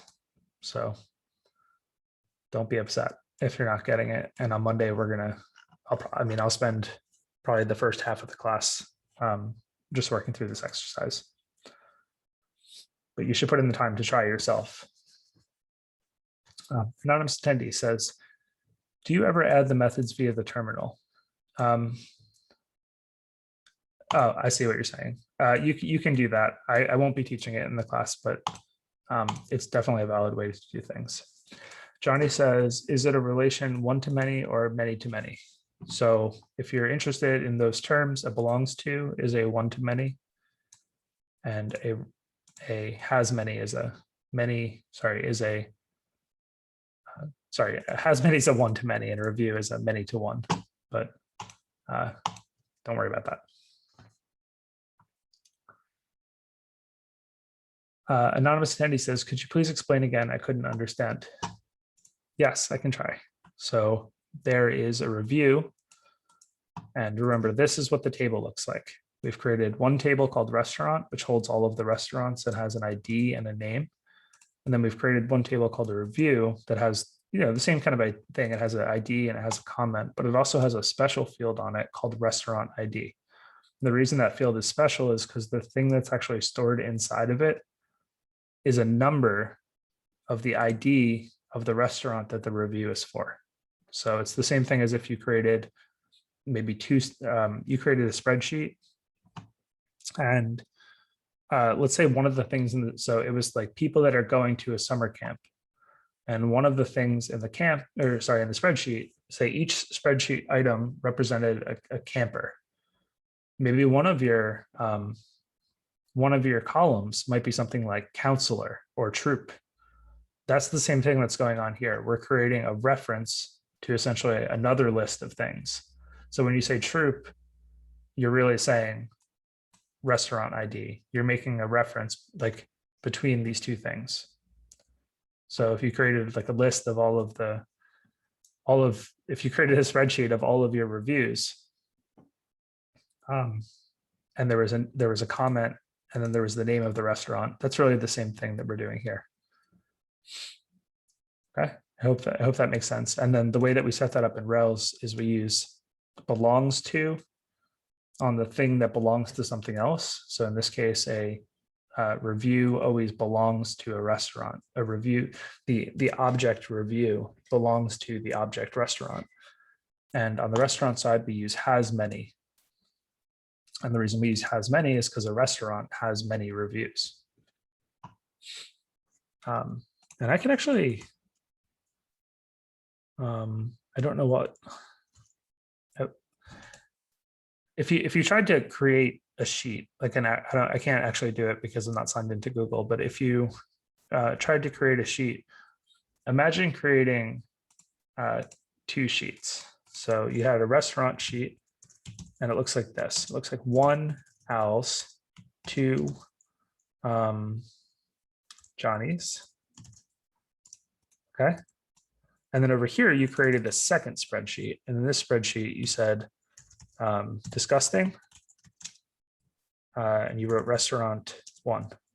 And you wrote good, restaurant 2. That's all that's happening here. So if you look at your review spreadsheet and it said something like this, in order to find out what restaurant was disgusting, you would have to take this number and then go over to this side and look up which number is the restaurant you're talking about. That's what's actually happening in the database. There's 2 tables, and it just so happens that one of the fields references the other table. Could you please show the DB file of create restaurants and create reviews? So I will show that, and then I'm going to keep going and keep answering questions after that, if I can even find it. So this is the reviews file. I'm not going to show the restaurants one because it's the same thing, except this says name and there is no restaurant ID.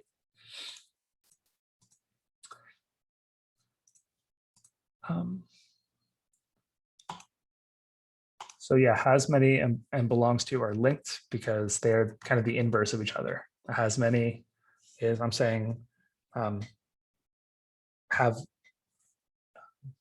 think about like a mother and their children, right? A mother has many children, and then obvious, because you say that a mother has many children, that also means that a child has a mother, has one mother. Okay, so child belongs to mother. So a mother has many children.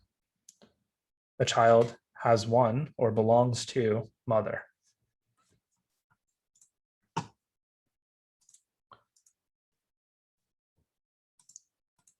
Okay.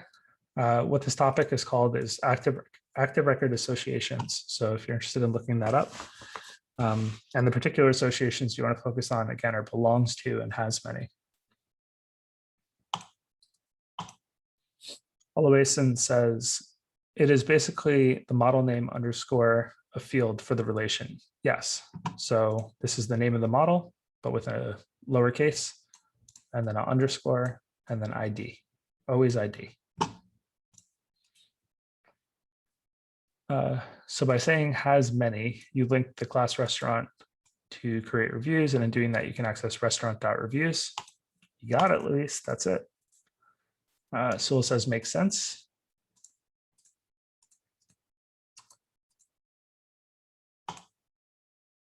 Okay.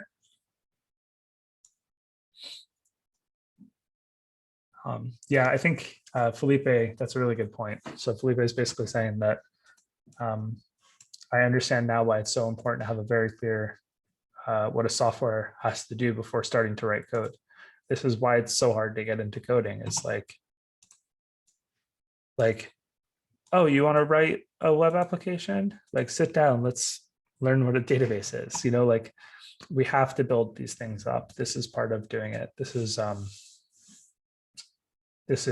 lot of work. It's hard to do.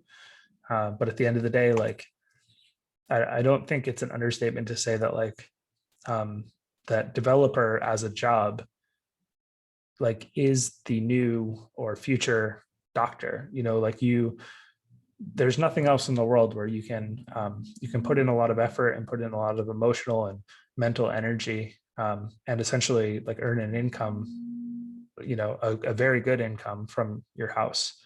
And it's a lot of hurdles to get there, but we're going to get there. And hopefully you're feeling like you have a good grasp on it.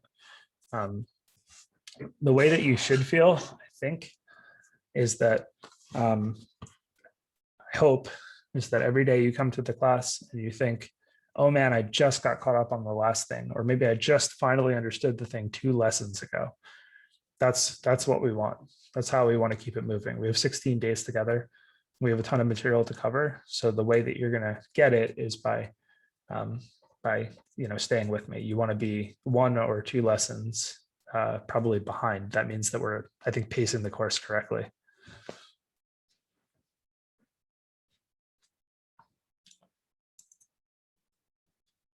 Yeah, anyone that thought they're too far behind, I would say like if you're still on lesson 1, you're gonna, it's probably not going too well, and we can talk about that, or you can watch the videos more, or spend more time, or join the study groups.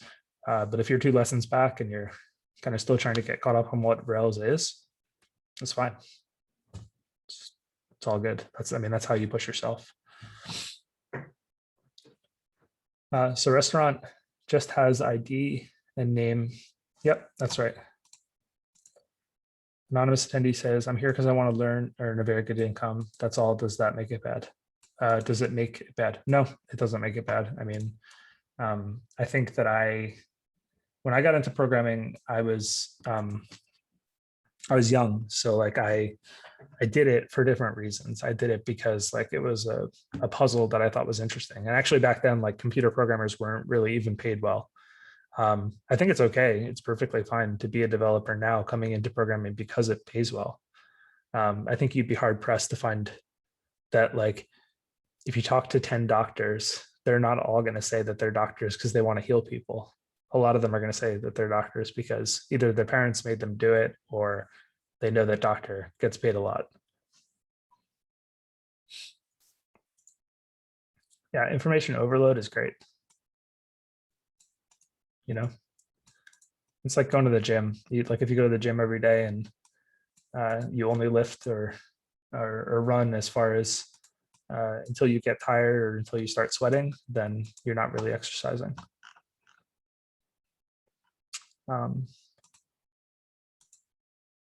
Could you scroll up in the terminal? I think if you watch the video, you can see what happened before, but if there's any particular questions, just ask. If I scroll up in the terminal, it's gonna take a while to find the right thing.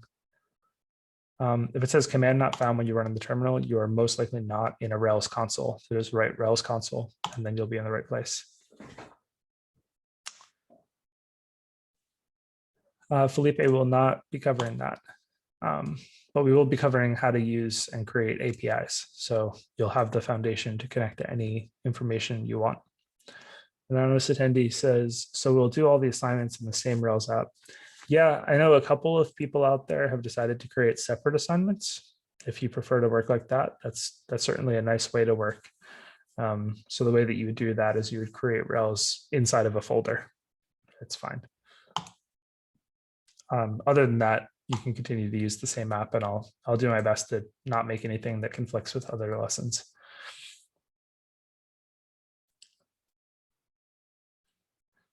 Our Reso says if one table has restaurant name and the other has address, you would include the address field and just leave it blank for the ones that don't have it.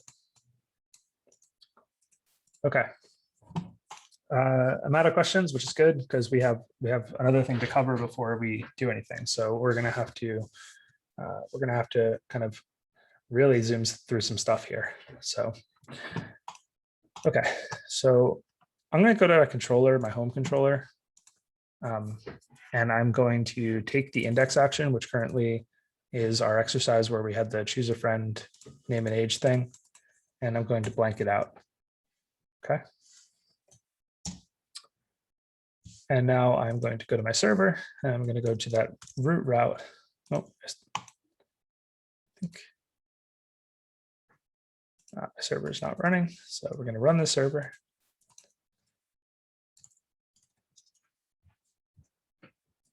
Okay, we're going to go to the root route, but now I've blanked it out. Remember, I've taken the contents out of def index. Okay, so see what it says here. It says no template for interactive request. Home controller index is missing a template. Okay. So what we're going to do is we're going to create a view. Then we go to the views folder and then into the home folder. And I'm going to create a new file in the home folder. And I'm going to call it index.html.erb. This is the name. So again, the name is whatever the name of the action is. In this case, the action, remember, was called index. Okay, so it's the name of the action and then .html. So you probably recognize that. And then .erb.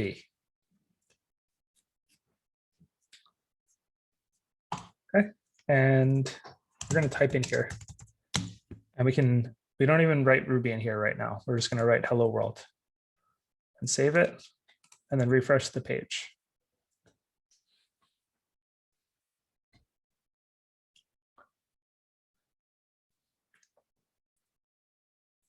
And when we do that, you're going to see hello world. But you might notice that hello world, that thing is annoying. Hello world, you can't really see it under there, but hello world is not anymore in plain text. It's not in that weird computer font. Now it is in a nice font. And that is because we're now rendering what is called an HTML page. Okay, so our HTML page is here and it says hello world. So we can write anything we want in here. But one thing that is really, really cool is that in here, we can do the special thing where we do less than % equals.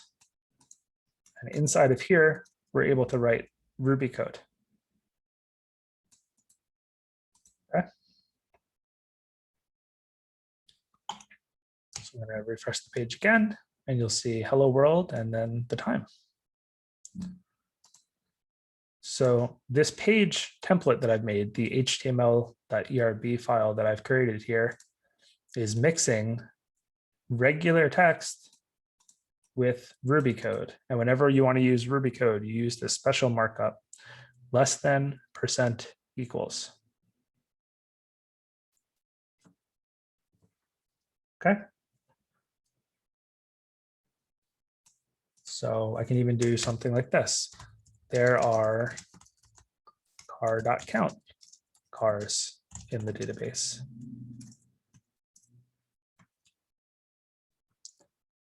Refresh that. There are 5 cars in the database.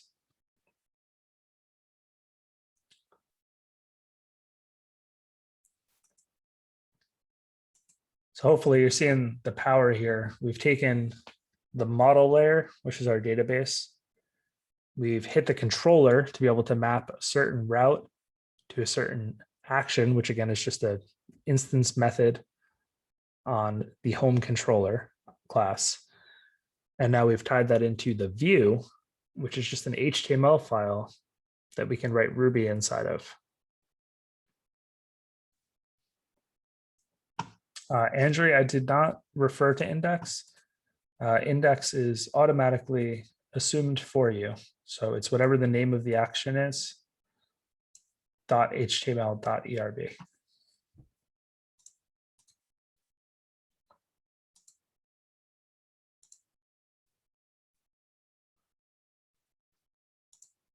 Okay. If you want, you can think of it like this, render index.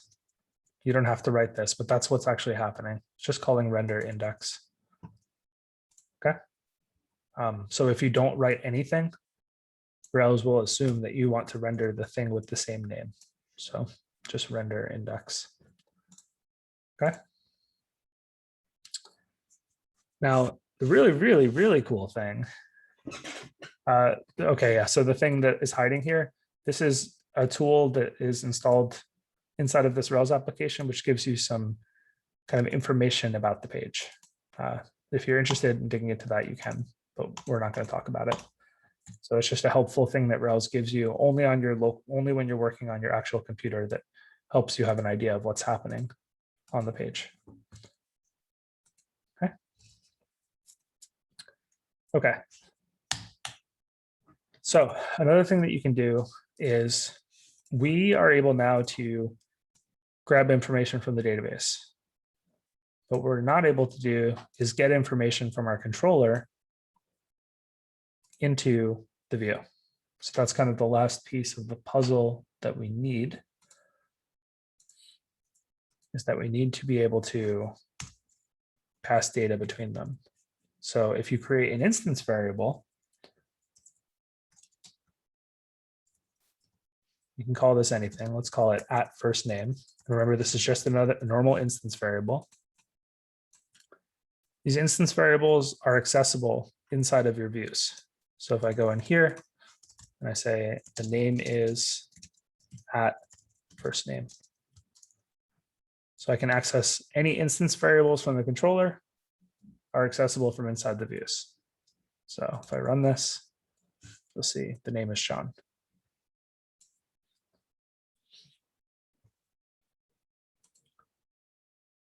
We got a lot of pieces here. We can run any kind of arbitrary Ruby code we want. We can interact with our models, or we can get data from the controller. Akil says, do large databases take more time to load?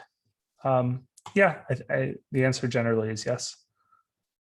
It's not the reason that some sites are faster than others, though, because typically when something's slow, you can just put more computers and then it goes faster. Julie says, if I didn't have the home controller in the views, you can just create the folder. It's fine.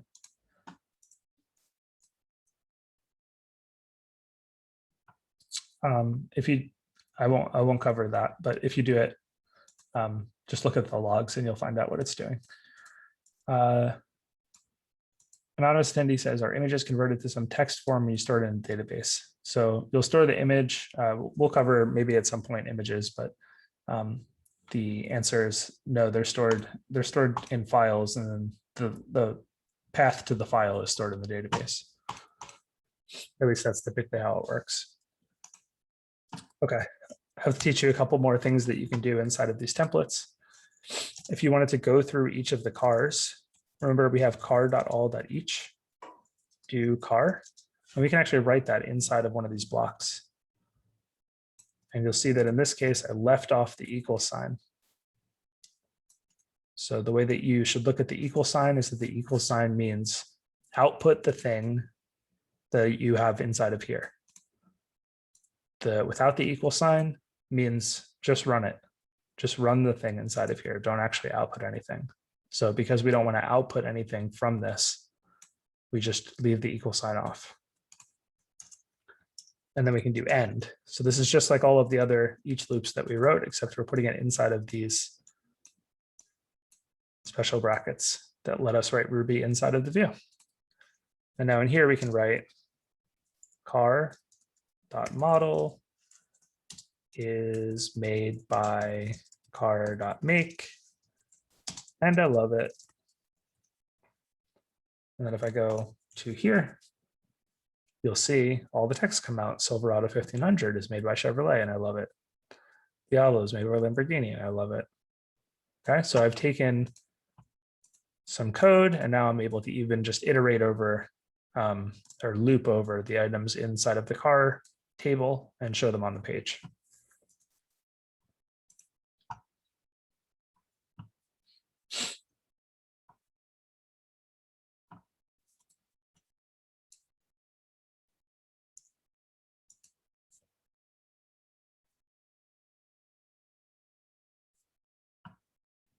Now I have to teach a couple more things. Another thing that I'm going to teach is how to create a link. So all good web pages have links between different items, and this page can have that too. We use the special thing link to. The first argument, it's just a method. The first argument to link to is the text that you want to use. And then the second argument to link to is where it should actually go to. So this is just, sorry, I should use the double quotes.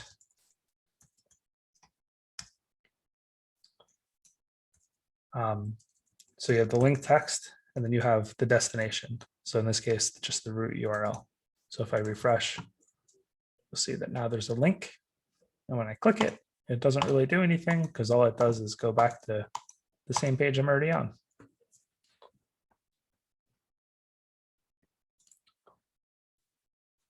Always, I am not passing the car object to the view, and currently just using here, I'm just using car.count and car.all in the view directly. So there is no need to pass the car object to the view, because again, these are inside of these special brackets is just Ruby code. So you can think of them like the same type of things that you would run inside of the terminal, inside the Rails console. So you can do any Ruby code in here you want. You can do car.count, you can do car.all.each, anything you want. Okay, last thing, last new thing. And again, I'm sorry for introducing so much content at once. And I promise that we are going to, we're going to go over it on Monday. I just really want to be able to give you an exercise that can give you a place to go. So here's what we're going to do. We're going to do equals form for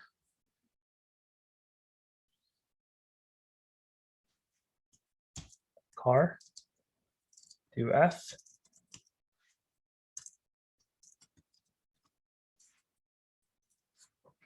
So what this is going to do is it's going to output a form onto the page. A form is used to have people type in things. So this one is a form for a car.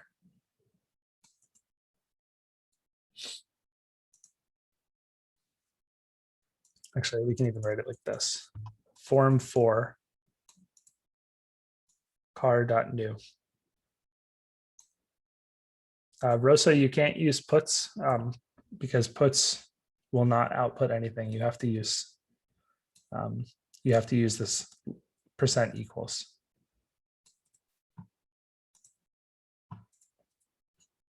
Inside of the form, we're going to write another one of these special tags. This one is calling a method on form called text field, which will take in the make. And actually, if I refresh the page, we can see what that does. It puts a little box that now I can type into. Okay.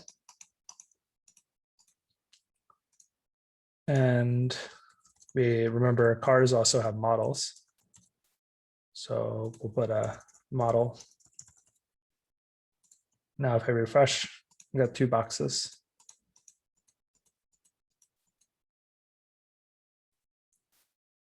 And we'll learn in future classes how to make these look different. And now I'm going to do f.submit. What that's going to output is a submit button. So now I have two fields and a button. Okay.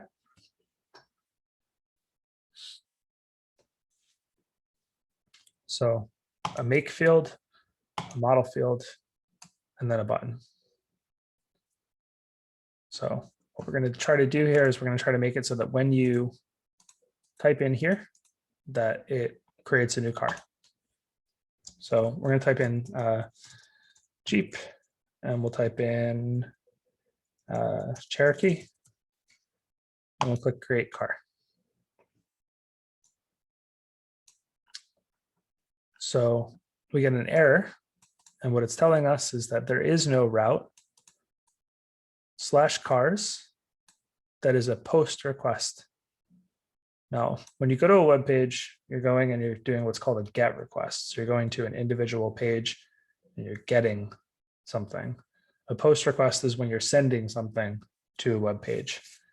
So we can make our own post requests. So let's go to the routes file. If I can find it, routes file. And so instead of get, we want post cars. Because remember, that's the URL that it just said it doesn't have. It doesn't have /cars post. So we do post cars. We'll do controller cars, and then action create. So just like the other thing, we're having a certain named endpoint, and it will have a controller cars and action create. So that means that we have to go to our cars controller, and we have to implement a create.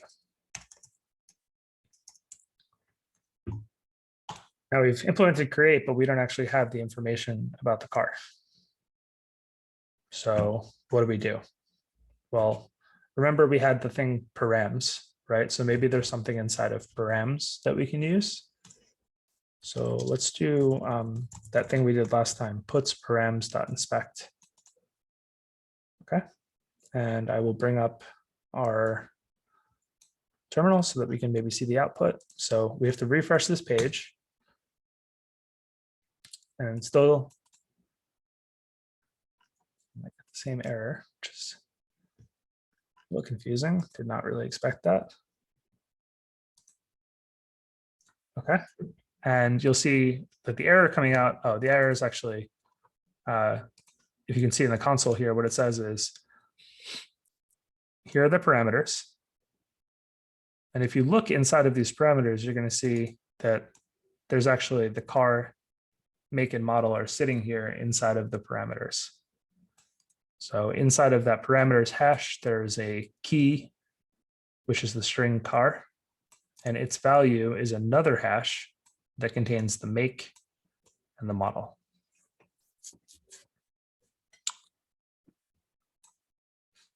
Okay. So we can do make equals params of car, and then params of make. So params, we want to get car, which again is going to return another hash, which contains make and model. And then we want to get the make object out of that. And just to like make sure that everything's working, I'll put make and do this again so that we can see what happens.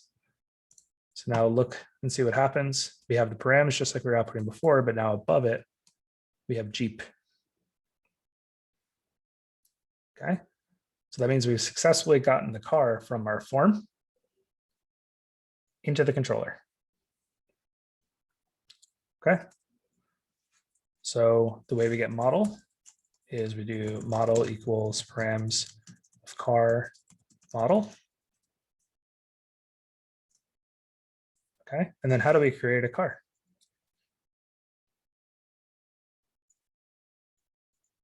Do car.create. We want to pass it to make, and we want to pass it the model.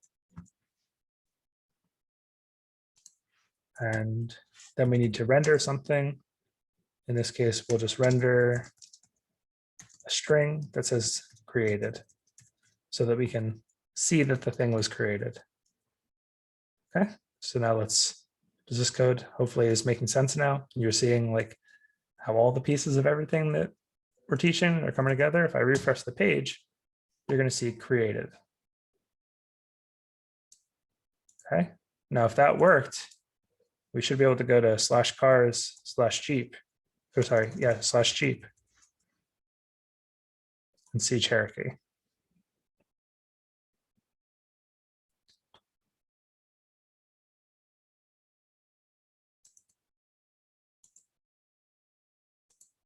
So we made just now, we made a view that has a form on it.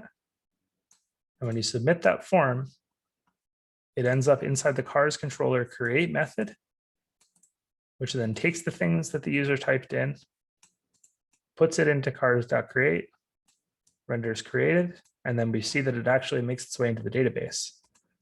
So if I go to the root again,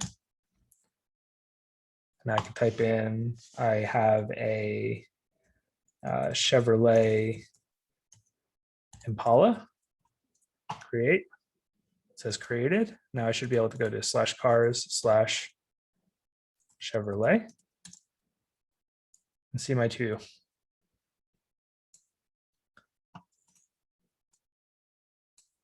So we're writing data into the database and we're getting data out of the database.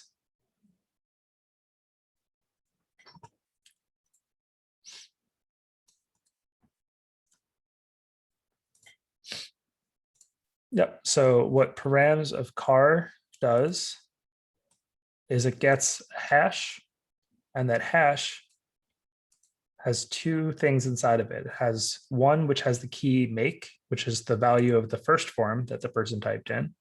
And then it has a second one, model, which is the value of the second thing that the person typed in. So all we're doing here when we do params of car and make is we are getting the values from the form.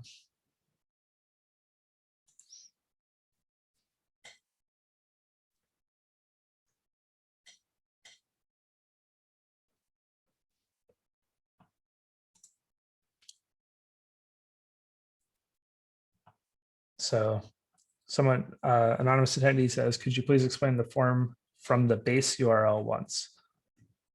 The flow from the base URL once. So yeah, in config, there's a routes file. We have a mapping that basically says that the base URL goes to controller home and action index. So then that brings us into the home controller method index.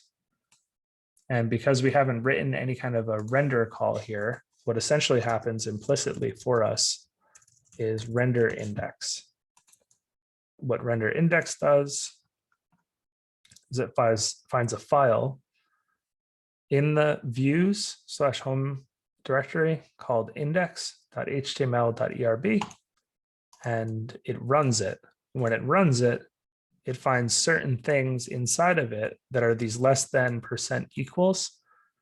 And that is just a special way of telling Rails that whatever's inside of that less than % equals should be evaluated as Ruby code. Okay, so these are all Ruby code. Okay.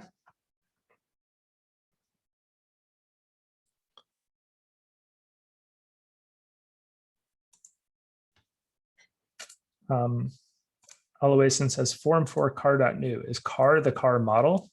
Yeah, car is the car model. If you prefer, you can actually write this as form for car.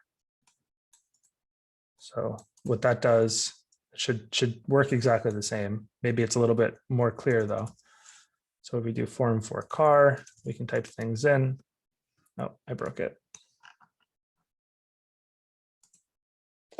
You can't, you have to do car.new, sorry.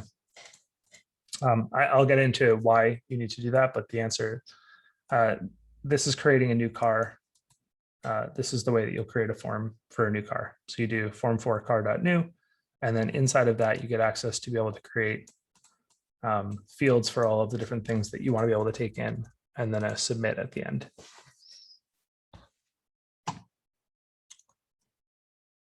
Yeah, Andre, it is hard realistically, but you're going to get there. And I realize that I'm teaching so much today that I think realistically on Monday we will probably be spending most of the class doing this again, meaning like we'll be working back through this, maybe by way of the exercise, which I'm going to introduce now, and is complicated. It's hard. But this is, I think, the hardest day of the course. So we're halfway through, but it's the hardest day. So don't try to don't leave here and be like, I don't get it, so I don't get anything, so I can't program. That's not what I'm trying to do. What I'm trying to do here is give you the information, give you the exercise, send you off on your own, and then we'll come back together and we're going to go through it together. So this is the exercise. And like it says here, note, this is an incredibly involved exercise, but you can do it. And I will answer questions here for a bit after I go through the exercise. I just want to go through this real quick. So I want you to create two models. One is called chat, and a chat should have a name. So think of the chat name as like, I want to talk about bunnies. And then I want you to have a message model, and that message should have a belongs to and has many relationship to the chat. So remember, a chat has multiple messages. In exercise 2, I want you to create a controller which responds to a route like /chats/chat name and displays a list of all of the messages that are in that chat. Okay, so that's going to use the each that we just showed in here. And then exercise 3, which is where it really gets real, is if you're down for it and you feel like you can do it, I want you to add a form and a controller action, which will allow people to leave new messages in a chat. Okay. You're probably noticing that this is getting pretty close to like an actual web application, meaning something that you would actually do. Like you might want to have a comment box and you can type things in the comment box and then have them show up. This is that. This is a comment box. Okay. It's got some rough edges. For example, like when you type in a comment and then it says created and you have to go to the next page, we're gonna fix all those rough edges. But for now, I need you to take a shot at trying to create this comment box, this chat box.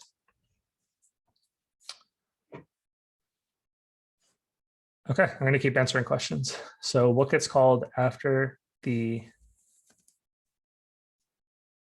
yeah, it does.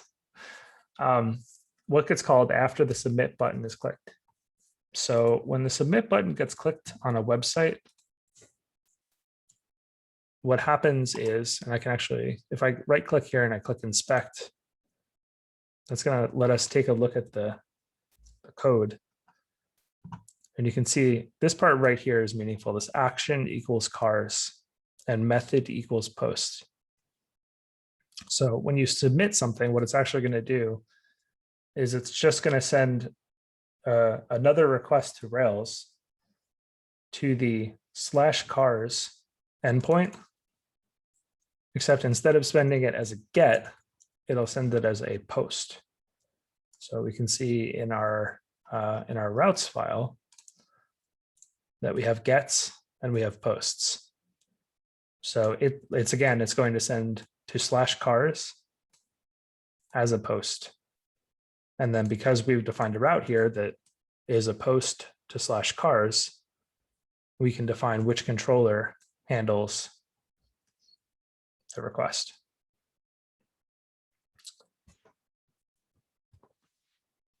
Yep, no HTML. No HTML here. We are going to learn HTML, but and that'll help us make this page not look like this. But Yeah, no HTML. Ernest says, can you create an instance of the car in the home controller and then reference it from the form?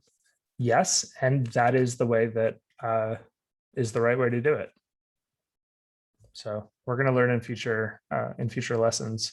Essentially, the putting, you want to not try as hard as you can to not reference things like classes inside of the views directly. And we'll talk about that later in the Rails exercises. Yes, endpoint is just the part after the domain, right? So this is the domain, which is just like google.com or something. The endpoint is this, which is also referred to as the path. So path and endpoint. Basically, an endpoint is just any kind of entry point into your application. Oluwasen, first name in the controller is what I pass to the view. Yeah, it's a great example. And that's why I shared it to you is at first name equals John is an instance variable. And because your views get access to all of the instance variables defined in the controllers, they are the way that you pass data from the controller into the view. Anonymous attendee says, what was the count for attendees today? The answer is 82. Joel says, car.create make Ford model Taurus is only saving ID and timestamps and setting make model to nil. I think I would have to see your model file and your that file that I showed earlier, the db/schema. So if you want to send it to me, I can help. Or actually, if you can drop it in like a general chat, then I can help. And if anyone else is having the same problem, then they can have that answer. Anonymous attendee says, just because we did cars.new in the form, the endpoint ends with cars. 100%. It's a little, I was trying to not say that directly because I think it's a little past where we're at right now. But when you do car.new, what that's doing is it's saying, oh, the URL that you should actually hit is /cars. So Rails is doing that for you. It's saying, oh, I know you want to create a new car. So I'm going to assume that the URL that you want to use is /cars. So putting car.new there is the same as writing this. It's the same as writing form for car, URL cars.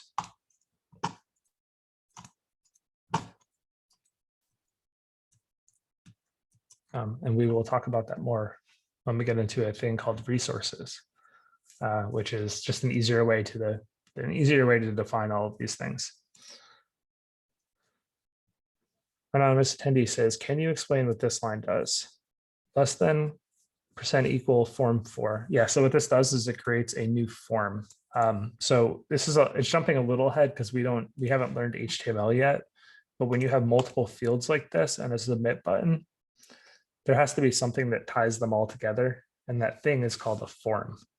So I'm not going to go into the details about forms, but essentially it is the thing that ties these three components together and makes it so without the form, what would happen is when you click the create car button, it wouldn't know which things you were trying to submit. So the form is essentially a wrapper you can think of around the two fields in the button that makes it so that when you click the button, it takes the information in those two boxes and sends them to the right place.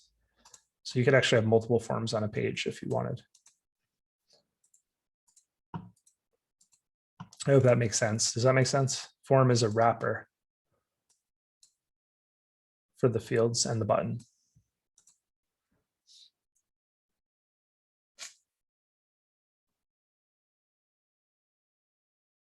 Anonymous attendee says, why are we using equals in the form and not only at the line which has submit? Yeah, so equals is used anytime that you want to output something. And because we need to get the form output to the page, we use the equals. And because we want to have the text field output to the page, we use the equals, same for submit. And the only place here we don't use equals is here. And let me show you why. If I put equals here, and then I refresh the page, look, it's got all these cars and they're car objects. So why is that happening? It's happening because this line with an equal sign is saying to output whatever car.all is. So we don't want to output that. We want to output the things inside of each iteration, but we don't want to output the car.all. So the equals basically means output the result of the thing inside of here. So we want to output the individual things, but we don't want to output the array. So we don't put an equal sign. And then everywhere else here is something we want to actually output to the page. So we use equals for all of them. I'd say they were like, just generally like put equals everywhere, you know, and then if something outputs that you don't think should be there, that's a sign that you want to remove the equals. Felipe says, I think a lot of people like have trouble with programming because they think that like they have to get it right or they're going to like mess something up if they don't get it right. Like couldn't be farther from the truth. It's all about experimentation. That's how you get there. Felipe, I'm not going to talk about that now, but I will talk about it later. Aloyson says, the method in the controller correlates to the view name in the folder. That's correct. Yeah. The view name in the folder is the same as the method in the controller. Anonymous attendee says association will only involve 2 classes, or can it be more? For our purposes, it only involves 2 classes, but if you're interested in reading more, I recommend looking at that article that I sent earlier, the Rails Guides article on associations.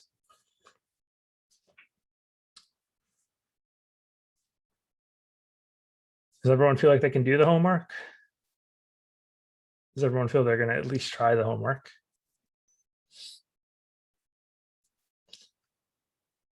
Don't be too hard on yourself if you don't complete it. This is a lot of content.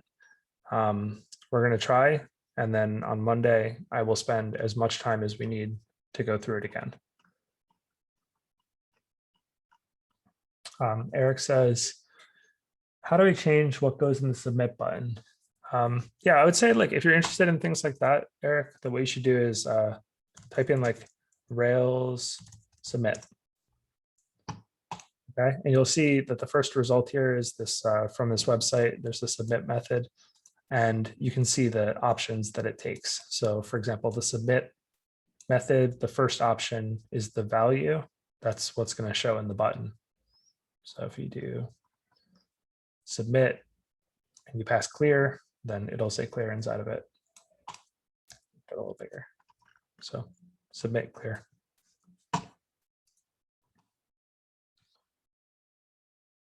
Anonymous attendee says, how come the button will say create car by itself? It's just Rails. They know that the thing you're creating is a car because you passed it car.new. So it is just trying to help you. Again, you can make it say anything you want by just passing a value. Anonymous attendee says, off-topic question, what would you suggest prioritizing for getting a software role at a big tech company, development projects, or algorithmic coding? I would definitely prioritize development and projects. If you prioritize algorithmic coding, that I would only do that if you're looking to get a job in algorithmic coding. You'll need some, because a lot of annoying big tech companies have their interviews are algorithms. But then I would also think about whether or not you want to work at a company that has that type of interview, because normally that's not the type of work that you'll actually be doing day to day. It's ridiculous that tech companies have this process where they're like, learn this thing that you're never going to do to prove to us that you're good enough at programming to come in, then you'll never do those things again. It's like a lot of companies are catching on to the fact that the interview should actually be you showing them how you program, maybe like the type of programming you'll actually do. So if you're applying somewhere as a Rails developer, the interview should just be you fixing a bug in a Rails app or creating a new Rails app to do a certain thing. So someone wants to see the post again. I'm guessing they want to see this.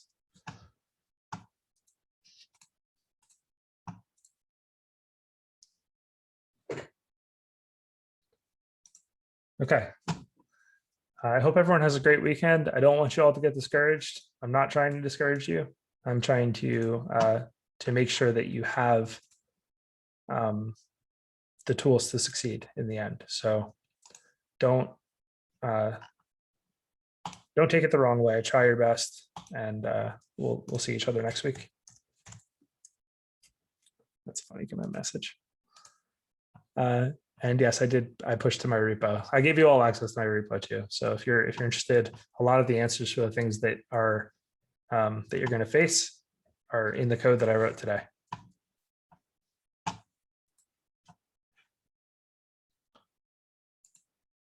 Cool.